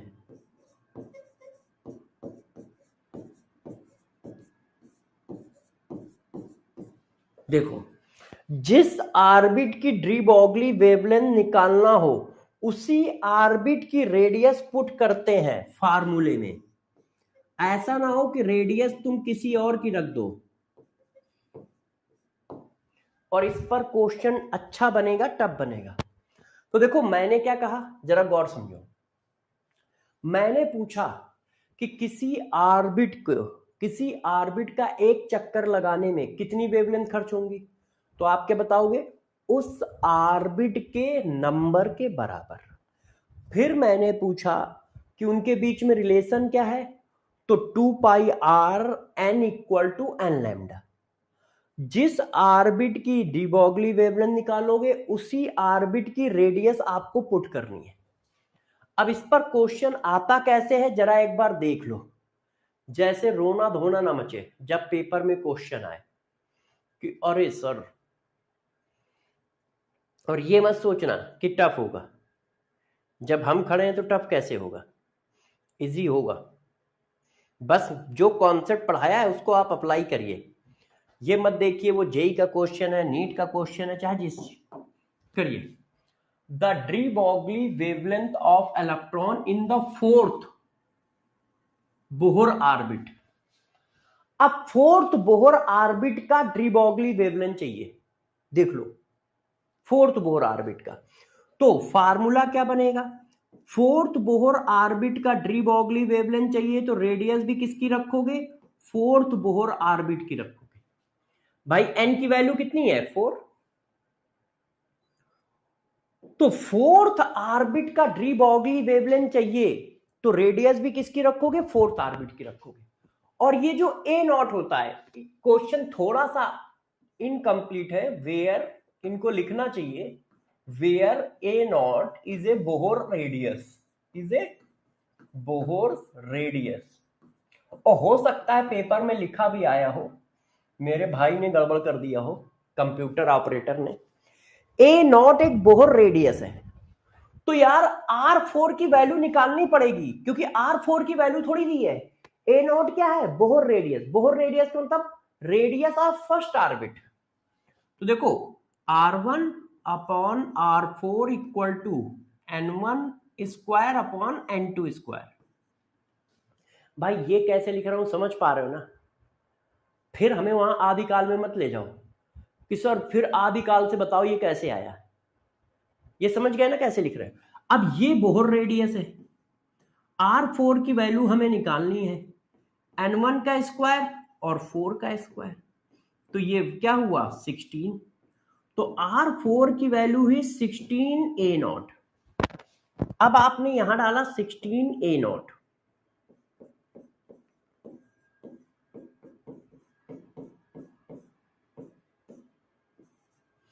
तो लैम्डा की वैल्यू आ गई 8 पाई ए नॉट। आंसर ये है, आंसर ये है, यस। तो बच्चे क्या करते हैं, डायरेक्ट रेडियस की वैल्यू डाल देते हैं, ए नॉट लिख देते हैं। वो बस रेडियस देखते हैं कि यार ये रेडियस है, रेडियस नहीं है। जिस ऑर्बिट की डी ब्रॉगली वेवलेंथ पूछेगा उसी ऑर्बिट की रेडियस डालनी है। और ये क्वेश्चन नीट जेई में कई बार आ चुका है, बस अलग अलग तरीके से थोड़ा बहुत चेंजेस करते रहते हैं, आता रहता है। इस क्वेश्चन को करो, देखो an electron is moving in Bohr 4 orbit, its de Broglie wavelength is lambda, calculate the circumferences of the 4 orbit। बताओ, जो मैं बात बता रहा था वही पूछ ली गई है। वो कह रहा है एक इलेक्ट्रॉन 4 ऑर्बिट में रिवॉल्विंग कर रहा है, तो उसका सरकमफ्रेंसेस बताइए वेव नेचर के फॉर्म में। 4th ऑर्बिट में रिवॉल्विंग कर रहा है, अब इसका सरकमफ्रेंसेस पूछा जा रहा है कि भाई इसका सरकमफ्रेंसेस बताओ।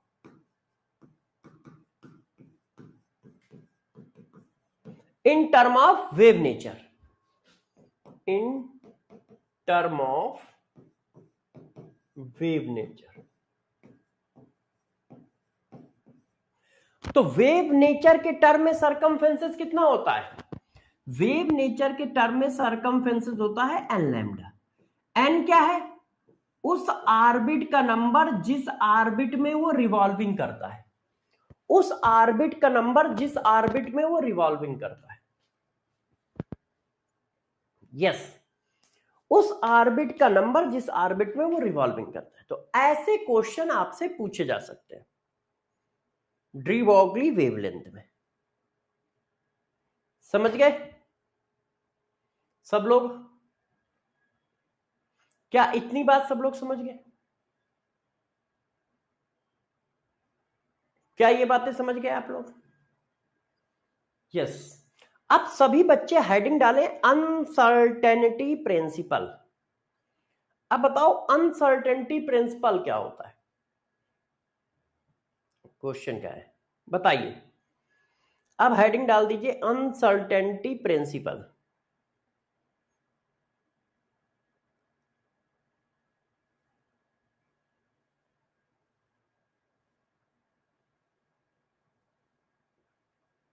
हेडिंग डालिए। ये देखो uncertainty principle, Heisenberg uncertainty principle, Heisenberg uncertainty principle. देखो अब अनसर्टेनिटी प्रिंसिपल क्या होता है इसके बारे में बताता हूं। हाइजेनबर्ग अनसर्टेनिटी प्रिंसिपल क्या है? देखो बच्चों, देखे कहीं माइक्रोस्कोप बना है क्या?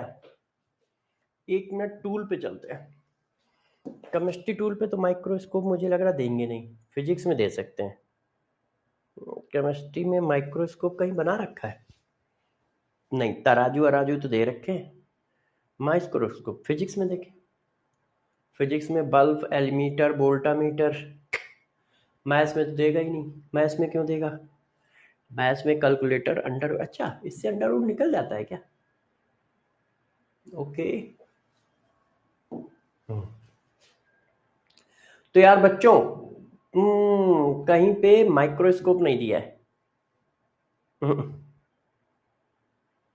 माइक्रोस्कोप नहीं दिया, ये दिया है, ये भी दिया है एटॉमिक स्ट्रक्चर के ऑर्बिट। चलो, माइक्रोस्कोप नहीं दिया है तो मैं बनाता हूं, ध्यान दीजिए। देखो बच्चों, ये एक इलेक्ट्रॉन रखा हुआ है। अब इलेक्ट्रॉन क्या बायो में है सर? अच्छा, बायो में है। बायो का मगर वही नहीं है। बायो में है मगर टूल, बायो के तो टूल ही नहीं है। बायो के तो टूल ही नहीं है। बायो का तो वो कुछ समझ ही नहीं रहा है। ऑब्जेक्ट ये है, ये इससे काम चला लेते हैं। ये क्या चीज है? ये क्या है भाई? ये क्या खोल दिया है?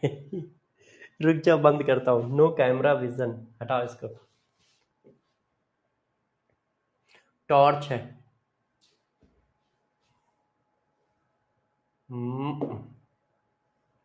बायो देखो सब्जेक्ट ही नहीं है। केमिस्ट्री, फिजिक्स, मैथ, इंग्लिश, इनके हिसाब से बायो सब्जेक्ट ही नहीं है। इनके हिसाब से बायो सब्जेक्ट नहीं है। इनके यहाँ मेडिकल नहीं चलता है क्या? मैक्सअप है। मैक्सअप जो है टीचिंग बैकग्राउंड कस्टमाइज, चलो यार छोड़ते हैं, है ना, बायो में नहीं है। अब चलो पढ़ाते हैं। देखो ये इलेक्ट्रॉन है। इलेक्ट्रॉन हमें नेकेड आई से नहीं दिखता है। इलेक्ट्रॉन हमें नेकेड आई से नहीं दिखता है। तो अब क्या करोगे? अब देखने के लिए आपको माइक्रोस्कोप चाहिए, बिल्कुल चाहिए। तो आपने एक माइक्रोस्कोप बनाया।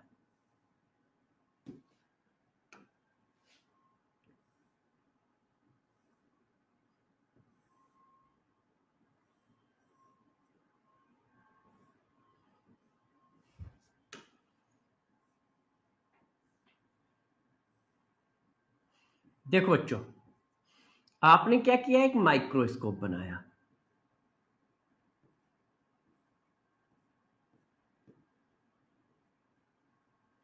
ऐसे अब आप इससे देख रहे हो, ये आपकी आंख है।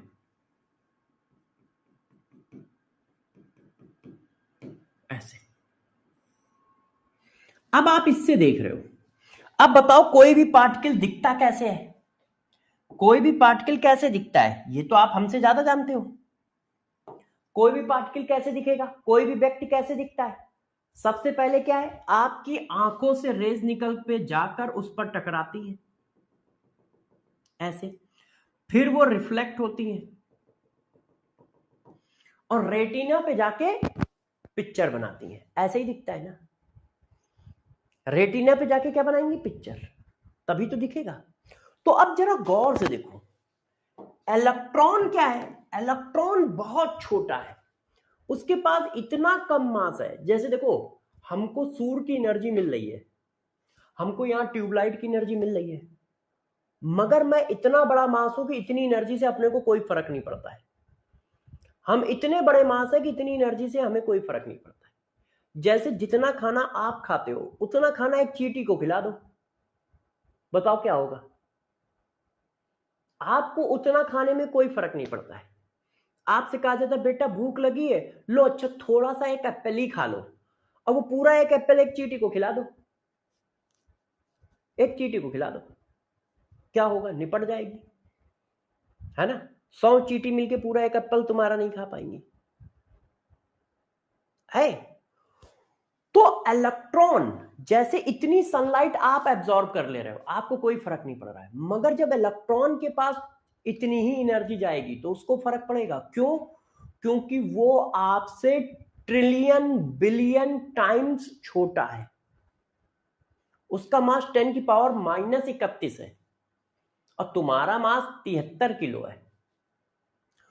तो जब आंखों से रेज निकल के इलेक्ट्रॉन पर गई तो इलेक्ट्रॉन ने कुछ रेज एब्जॉर्ब भी की होंगी, तो जब कुछ रेज एब्जॉर्ब की होंगी तो इलेक्ट्रॉन लेफ्ट या राइट में शिफ्ट हो गया होगा एनर्जी पाकर, कहीं ना कहीं शिफ्ट हो गया होगा एनर्जी पाकर, ऐसे या तो वो यहां आ गया होगा या यहां आ गया होगा या यहां आ गया होगा। आपकी आंख बताएगी कि इलेक्ट्रॉन की पोजीशन ये है, आपकी आंख बताएगी कि इलेक्ट्रॉन की पोजीशन ये है, मगर रियलिटी में इलेक्ट्रॉन यहां पर है, या रियलिटी में इलेक्ट्रॉन यहां पर है, या रियलिटी में इलेक्ट्रॉन यहां पर है।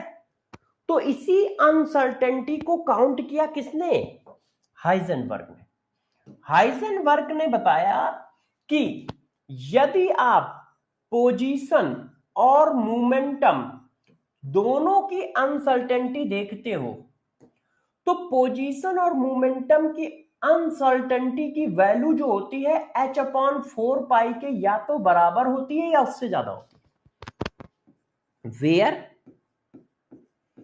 डेल्टा एक्स क्या है, अनसर्टेनिटी ऑफ पोजीशन, मतलब ये वैल्यू डेल्टा एक्स है, वो ये बता रहा है रियलिटी में ये है, तो कितनी अनसर्टेनिटी आई, इतनी आई। और डेल्टा पी क्या है, अनसर्टेनिटी ऑफ मोमेंटम।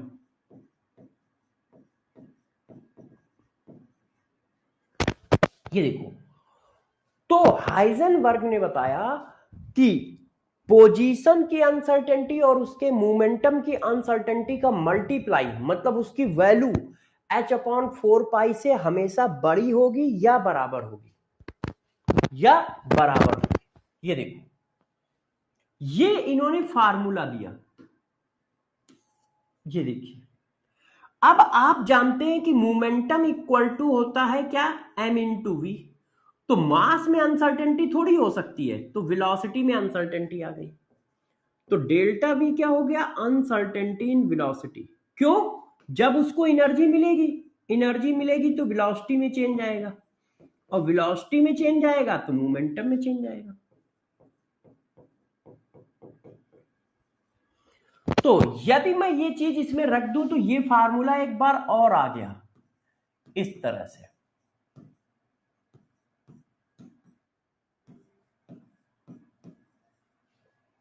ये देखो, हमने क्या किया, यहां पे रखा m/डेल्टा v, m को नीचे ले गए, तो delta x delta v h/4 into m, ये है। तो अनसर्टेनिटी प्रिंसिपल क्या है, अनसर्टेनिटी प्रिंसिपल ये बताता है कि इलेक्ट्रॉन की पोजीशन और इलेक्ट्रॉन की मोमेंटम की अनसर्टेनिटी की वैल्यू h/4 के बराबर होगी या उससे ज्यादा होगी। अब इसी चीज को लैंग्वेज के फॉर्म में कैसे लिखा जाता है? इसी चीज को लैंग्वेज के फॉर्म में ऐसे लिखा जाता है कि momentum simultaneously does not calculate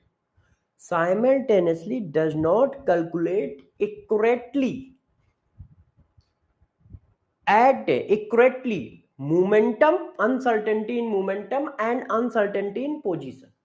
मतलब एक साथ एक ही समय में आप 100% इक्वेटली करेक्टली मोमेंटम को काउंट नहीं कर पाओगे, ना किसको, पोजीशन को काउंट कर पाओगे। किसी एक को काउंट करोगे तो दूसरे में अनसर्टेनिटी बढ़ती जाएगी, किसी एक को काउंट करोगे तो दूसरे में अनसर्टेनिटी बढ़ती जाएगी। Simultaneously does not calculate 100% accurately momentum, uncertainty in momentum and position. और उसके लिए उन्होंने ये फार्मूला बताया कि मिनिमम अनसर्टेनिटी कितनी बन सकती है, मैक्सिमम अनसर्टेनिटी कितनी बन सकती है। तो देखो मिनिमम अनसर्टेनिटी कितनी बन सकती है, तो मिनिमम अनसर्टेनिटी बनेगी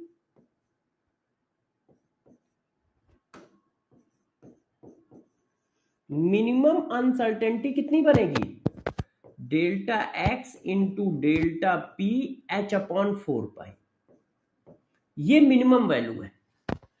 क्यों? क्योंकि अनसर्टेनिटी का मल्टीप्लाई h/4 से बड़ा है या बराबर है। आवाज क्रैक हो रही है क्या? बच्चा लिख रहा है आवाज क्रैक हो रही है। हाँ,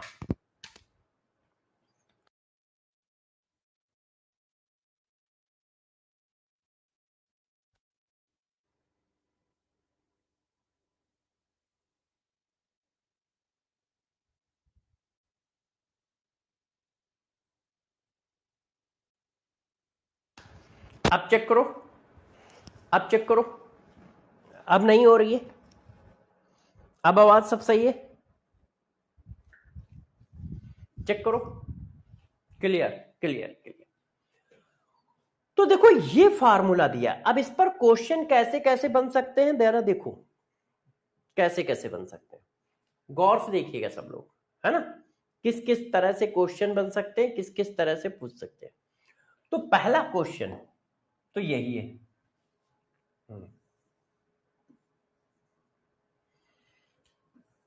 calculate uncertainty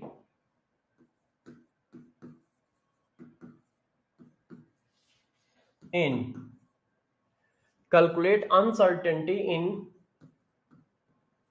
velocity of electron when suppose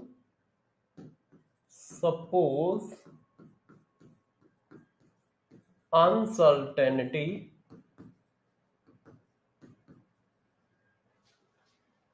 of position and momentum is equal a h/4 b।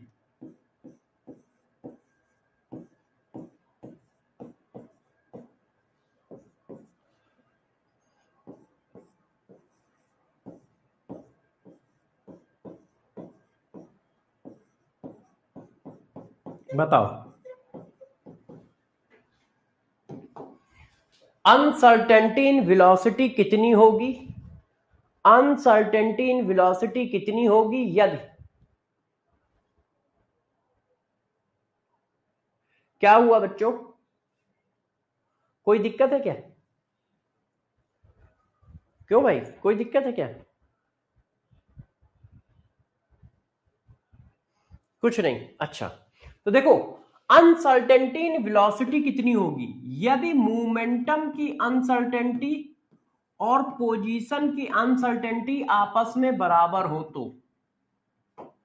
तो तो देखो जरा कैसे करोगे, हमें ये पता है इन दोनों की अनसर्टेनिटी की वैल्यू मिनिमम कितनी होती है, h/4 पाई के बराबर। तो इसका मतलब आप इसको ऐसे भी लिख सकते हो,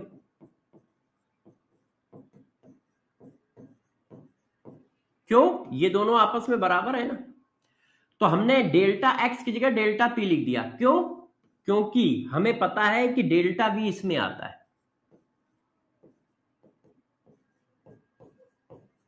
अब इसकी वैल्यू रख दो,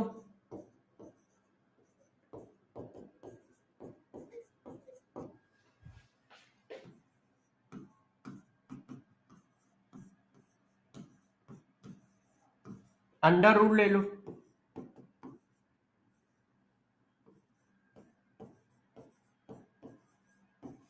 अब बताओ इससे बाहर क्या क्या आ जाएगा, 4 बाहर आ गया तो 2 हो गया, एम स्क्वायर से एम बाहर आ जाएगा, अंडर रूट में क्या बचेगा, ये बचेगा।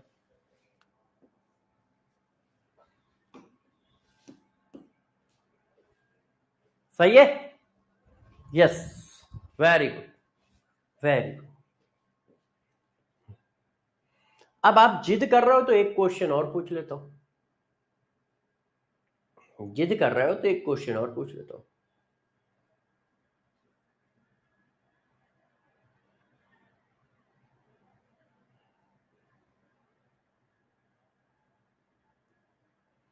अरे यार,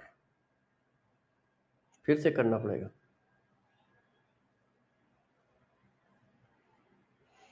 हो,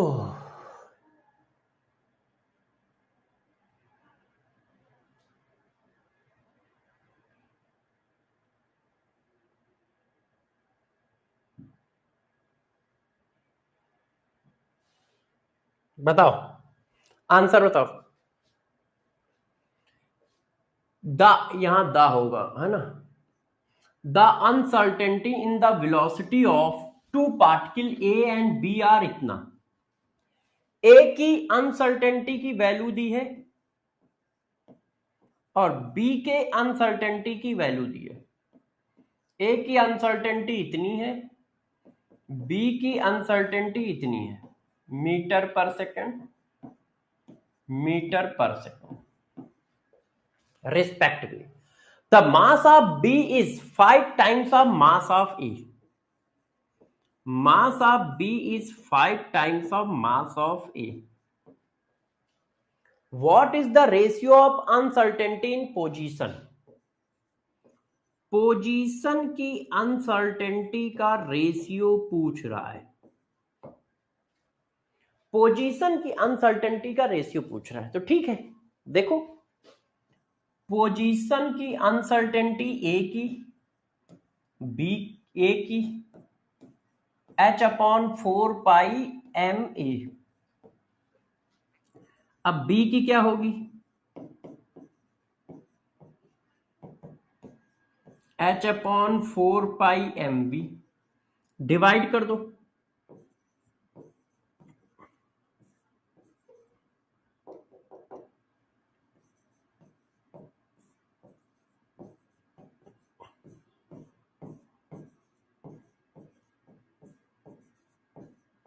ऐसे।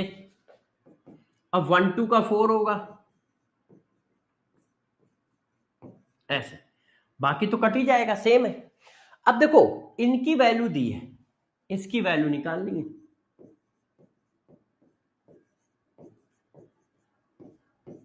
इसकी वैल्यू क्या दी है, 0.5 और इसकी दी है 0.2। मास की वैल्यू क्या दी है, 5 times of A, 5 times of A, ये कट गया। अब ये पॉइंट हटा दो, तो 5 से 5 कट गए, तो इसकी वैल्यू क्या आ गई, 2 के बराबर आ गई। 2 आंसर है कहीं, है, 2 के बराबर आ गई, ये देखो। क्लियर, कर लोगे सब लोग, यस। कर लेंगे। बहुत सही। तो अब बच्चों हम लोग बात करते हैं किसकी? क्वांटम नंबर की। किसकी? Quantum number.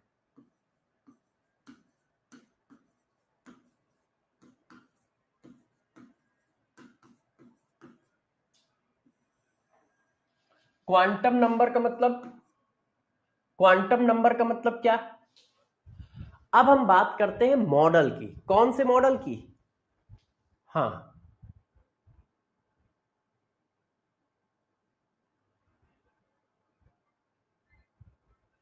सर क्यों इलेक्ट्रॉन न्यूक्लियस में एग्जिस्ट नहीं करता है? अच्छा, देखो साहिल ने एक क्वेश्चन पूछा है, उसका जवाब दे देते हैं, इसको बाद में करते हैं। साहिल ने क्वेश्चन पूछा है, साहिल ने क्वेश्चन पूछा है, why electron does not exist in nucleus. क्यों भाई साहिल, यही है ना तुम्हारा क्वेश्चन? साहिल यही है? साहिल ने कहा यस, न्यूक्लियस। देखो, अनसर्टेनिटी प्रिंसिपल ने इस क्वेश्चन का जवाब दिया। अनसर्टेनिटी ने बताया, मतलब हाइजेनबर्ग ने बताया कि इलेक्ट्रॉन न्यूक्लियस में क्यों नहीं रह सकता। वैसे तो पहले ही लोगों ने बता दिया था कि इलेक्ट्रॉन जो होता है न्यूक्लियस के चारों ओर चक्कर लगाता है, मगर उन्होंने कहा, हमने मान लिया। उस हाइपोथेसिस को अनसर्टेनिटी प्रिंसिपल ने और बल दिया, मतलब और सपोर्ट किया। अब वो सपोर्ट कैसे हुआ, जरा गौर से देखो, गौर से देखो। देखो ये न्यूक्लियस है, ये हमारा ये एटम है, और ये हमारा न्यूक्लियस है, ये हमारा न्यूक्लियस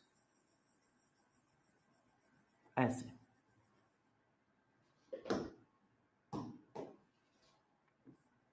ये न्यूक्लियस और ये हमारा इलेक्ट्रॉन है। यदि हम कहते हैं इलेक्ट्रॉन यहां रहता है, हम मान लेते हैं, हम सपोज कर लेते हैं, हम सपोज कर लेते हैं कि इलेक्ट्रॉन न्यूक्लियस में रहता है।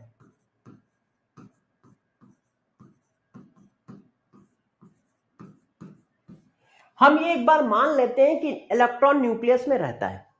यदि इलेक्ट्रॉन न्यूक्लियस में रहता है तो इसका मतलब यहां रहता है। तो अनसर्टेनिटी कितनी आई? 10 की पावर 12, 10 की पावर 15 मीटर। क्यों भाई? इलेक्ट्रॉन की रेडियस कितनी है? सॉरी, एटम की रेडियस कितनी है? 10 की पावर -15 मीटर के आसपास। इसका मतलब उसकी पोजीशन में अनसर्टेनिटी इतनी आई। क्यों? आप क्या कह रहे हो? इलेक्ट्रॉन ऑर्बिट में रहता है। हम कहते हैं कि हम मान लेते हैं why electron does not exist in nucleus. हम मान लेते हैं नहीं, इलेक्ट्रॉन न्यूक्लियस में ही रहता है। इसके हिसाब से पुराने वाले कॉन्सेप्ट में कितनी अनसर्टेनिटी है पोजीशन में? 10 की पावर -15 मीटर के आसपास इतनी अनसर्टेनिटी है पोजीशन में। तो अब जरा देखो, हम वेलोसिटी की अनसर्टेनिटी निकालते हैं। ऐसा क्यों कर रहे हैं अभी मैं थोड़ी देर बाद बताऊंगा, पहले आप निकाल के देखो।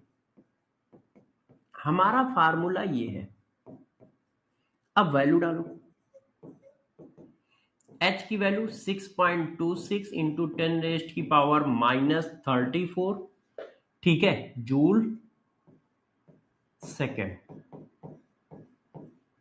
अच्छा, अब इनकी वैल्यू डालो। 4 होता है, ये 22 डिवाइडेड बाई ये होता है। मास ऑफ इलेक्ट्रॉन 9.1 इंटू 10 की पावर -31 किलोग्राम, है ना।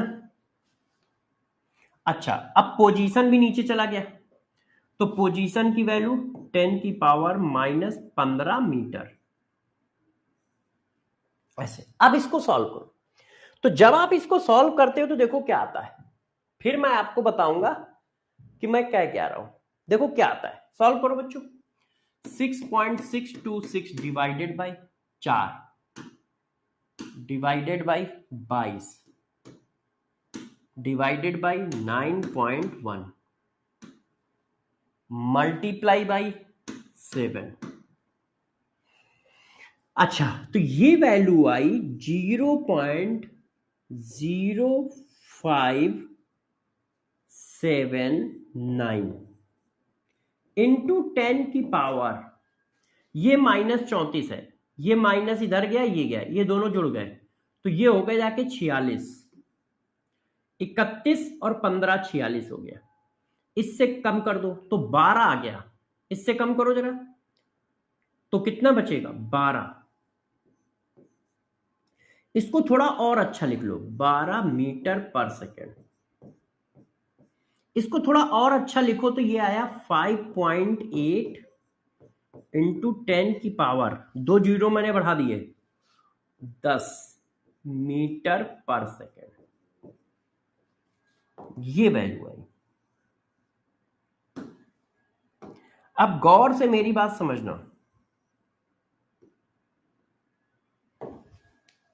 ये value I uncertainty in velocity. तो देखो, अब इस बात को मैं समझाता हूं। हाइजेनबर्ग ने बताया कि इलेक्ट्रॉन न्यूक्लियस में क्यों नहीं रह सकता। तो इलेक्ट्रॉन न्यूक्लियस में क्यों नहीं रह सकता, तो मैंने कहा नहीं, रह सकता है। यदि इलेक्ट्रॉन न्यूक्लियस में रह सकता है, इसका मतलब इलेक्ट्रॉन की पोजीशन में अनसर्टेनिटी 10 की पावर -15 मीटर है। क्यों? क्योंकि आप कह रहे हो एटम की रेडियस 10 की पावर -15 मीटर है। क्यों? क्योंकि एटम कहां रह रहा है, ऑर्बिट में। हम कह रहे हैं नहीं, वो तो अब न्यूक्लियस में रह रहा है। इसका मतलब आपकी थ्योरी में पोजीशन की अनसर्टेनिटी कितनी है, 10 की पावर -15 मीटर। जब हम इस वैल्यू को डालते हैं तो वेलोसिटी में अनसर्टेनिटी निकल के आती है 5.8 इंटू 10 की पावर 10 मीटर पर सेकेंड। और ये जो वेलोसिटी की अनसर्टेनिटी है, ये जो वेलोसिटी की अनसर्टेनिटी है, ये स्पीड ऑफ लाइट से ज्यादा है। ये स्पीड ऑफ लाइट से ज्यादा है, चेक करो, ये स्पीड ऑफ लाइट से ज्यादा है, जो पॉसिबल नहीं है, जो पॉसिबल नहीं है। किसी भी पार्टिकल की वेलोसिटी स्पीड ऑफ लाइट से ज्यादा नहीं हो सकती, जो पॉसिबल नहीं है। इसका मतलब क्या हुआ, it means electron does not exist in nucleus. क्योंकि उसको न्यूक्लियस में रहने के लिए इतनी अनसर्टेनिटी इन वेलोसिटी होनी चाहिए। एरो गलत लगा है सर, सही कह रहे हो। ये देखो, ये वेलोसिटी ऑफ लाइट से बड़ी वैल्यू है, और वेलोसिटी ऑफ लाइट से बड़ी वैल्यू पॉसिबल नहीं है, पॉसिबल नहीं है। क्यों? क्योंकि यदि लाइट के बराबर वेलोसिटी हो गई तो पार्टिकल जो है वेव करेक्टर में आ जाएगा। तो uncertainty in velocity speed of light से बड़ी नहीं हो सकती है।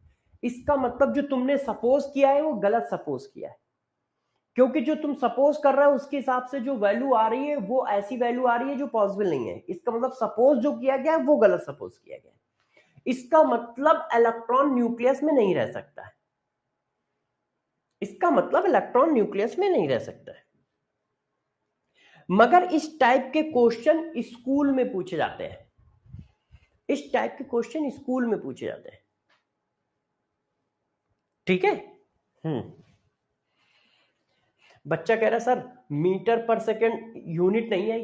अरे जूल को तुम उसमें लिखोगे ना, अभी मैंने जूल लिख रहा है, जूल लिख को उसमें लिखो ना, किलोग्राम और मीटर पर सेकंड में, तो अपने आप कट जाएगी।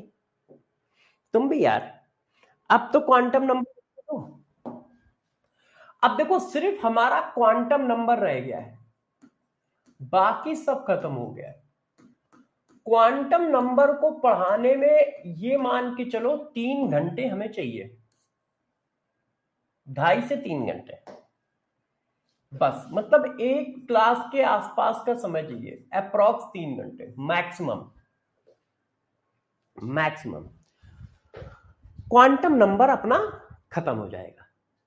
तो ये मान लो मंडे को हमारा काम खत्म हो जाएगा, मतलब फिजिकल केमिस्ट्री खत्म हो जाएगी। ट्यूसडे से हम लोग ऑर्गेनिक में आ जाएंगे। कल एक्स्ट्रा क्लास ले सकते हैं, कल संडे, मगर कल क्या है, आप लोगों की पहले से एक्स्ट्रा क्लास है जूलॉजी या बॉटनी की, तो हम लोग कल नहीं लेंगे। हम लोग कल नहीं लेंगे। हम क्या करेंगे, हमको यदि टाइम की कमी पड़ेगी तो हम क्लास 8 बजे से कर देंगे, ठीक है, जैसे आपको दिक्कत ना आए। रिकॉर्डेड दे दो प्रभु। हाँ ये बात सही कह रहा है अभिषेक, आप लोग एग्री हो तो बताओ, रिकॉर्ड करके दे दूं और मंडे को पढ़ा दूं। मंडे को ये रिकॉर्डेड डलवा दूंगा और मंडे को ऑर्गेनिक भी स्टार्ट कर दूं। बताओ सब लोग, कर दूं क्या? वैसे इतने हौच पौच की जरूरत अभी अपने को है नहीं। अभी अपने को इतने हौच पौच की जरूरत है नहीं। जब हम लोगों ने बहुत स्मूथ तरीके से पूरी फिजिकल खत्म की है तो एक लेक्चर में क्यों परेशान हो, है ना? आराम से मंडे को लाइव लेके इसको खत्म करेंगे और ट्यूसडे से चालू करेंगे, ठीक है? तो लाइव में पढ़ाएंगे, मंडे को ये पढ़ाएंगे। हाँ मंडे को करेंगे, मंडे को लाइव पढ़ाएंगे, लाइव, ठीक है? और फिर आराम से हम लोग ऑर्गेनिक स्टार्ट करेंगे। यस आराम से करेंगे। हाँ ठीक है। यस हाँ ठीक है, बाय बाय, अपना ध्यान रखो। हाँ ओके बाय बाय। और टेस्ट की तैयारी कर लो भाई सब लोग।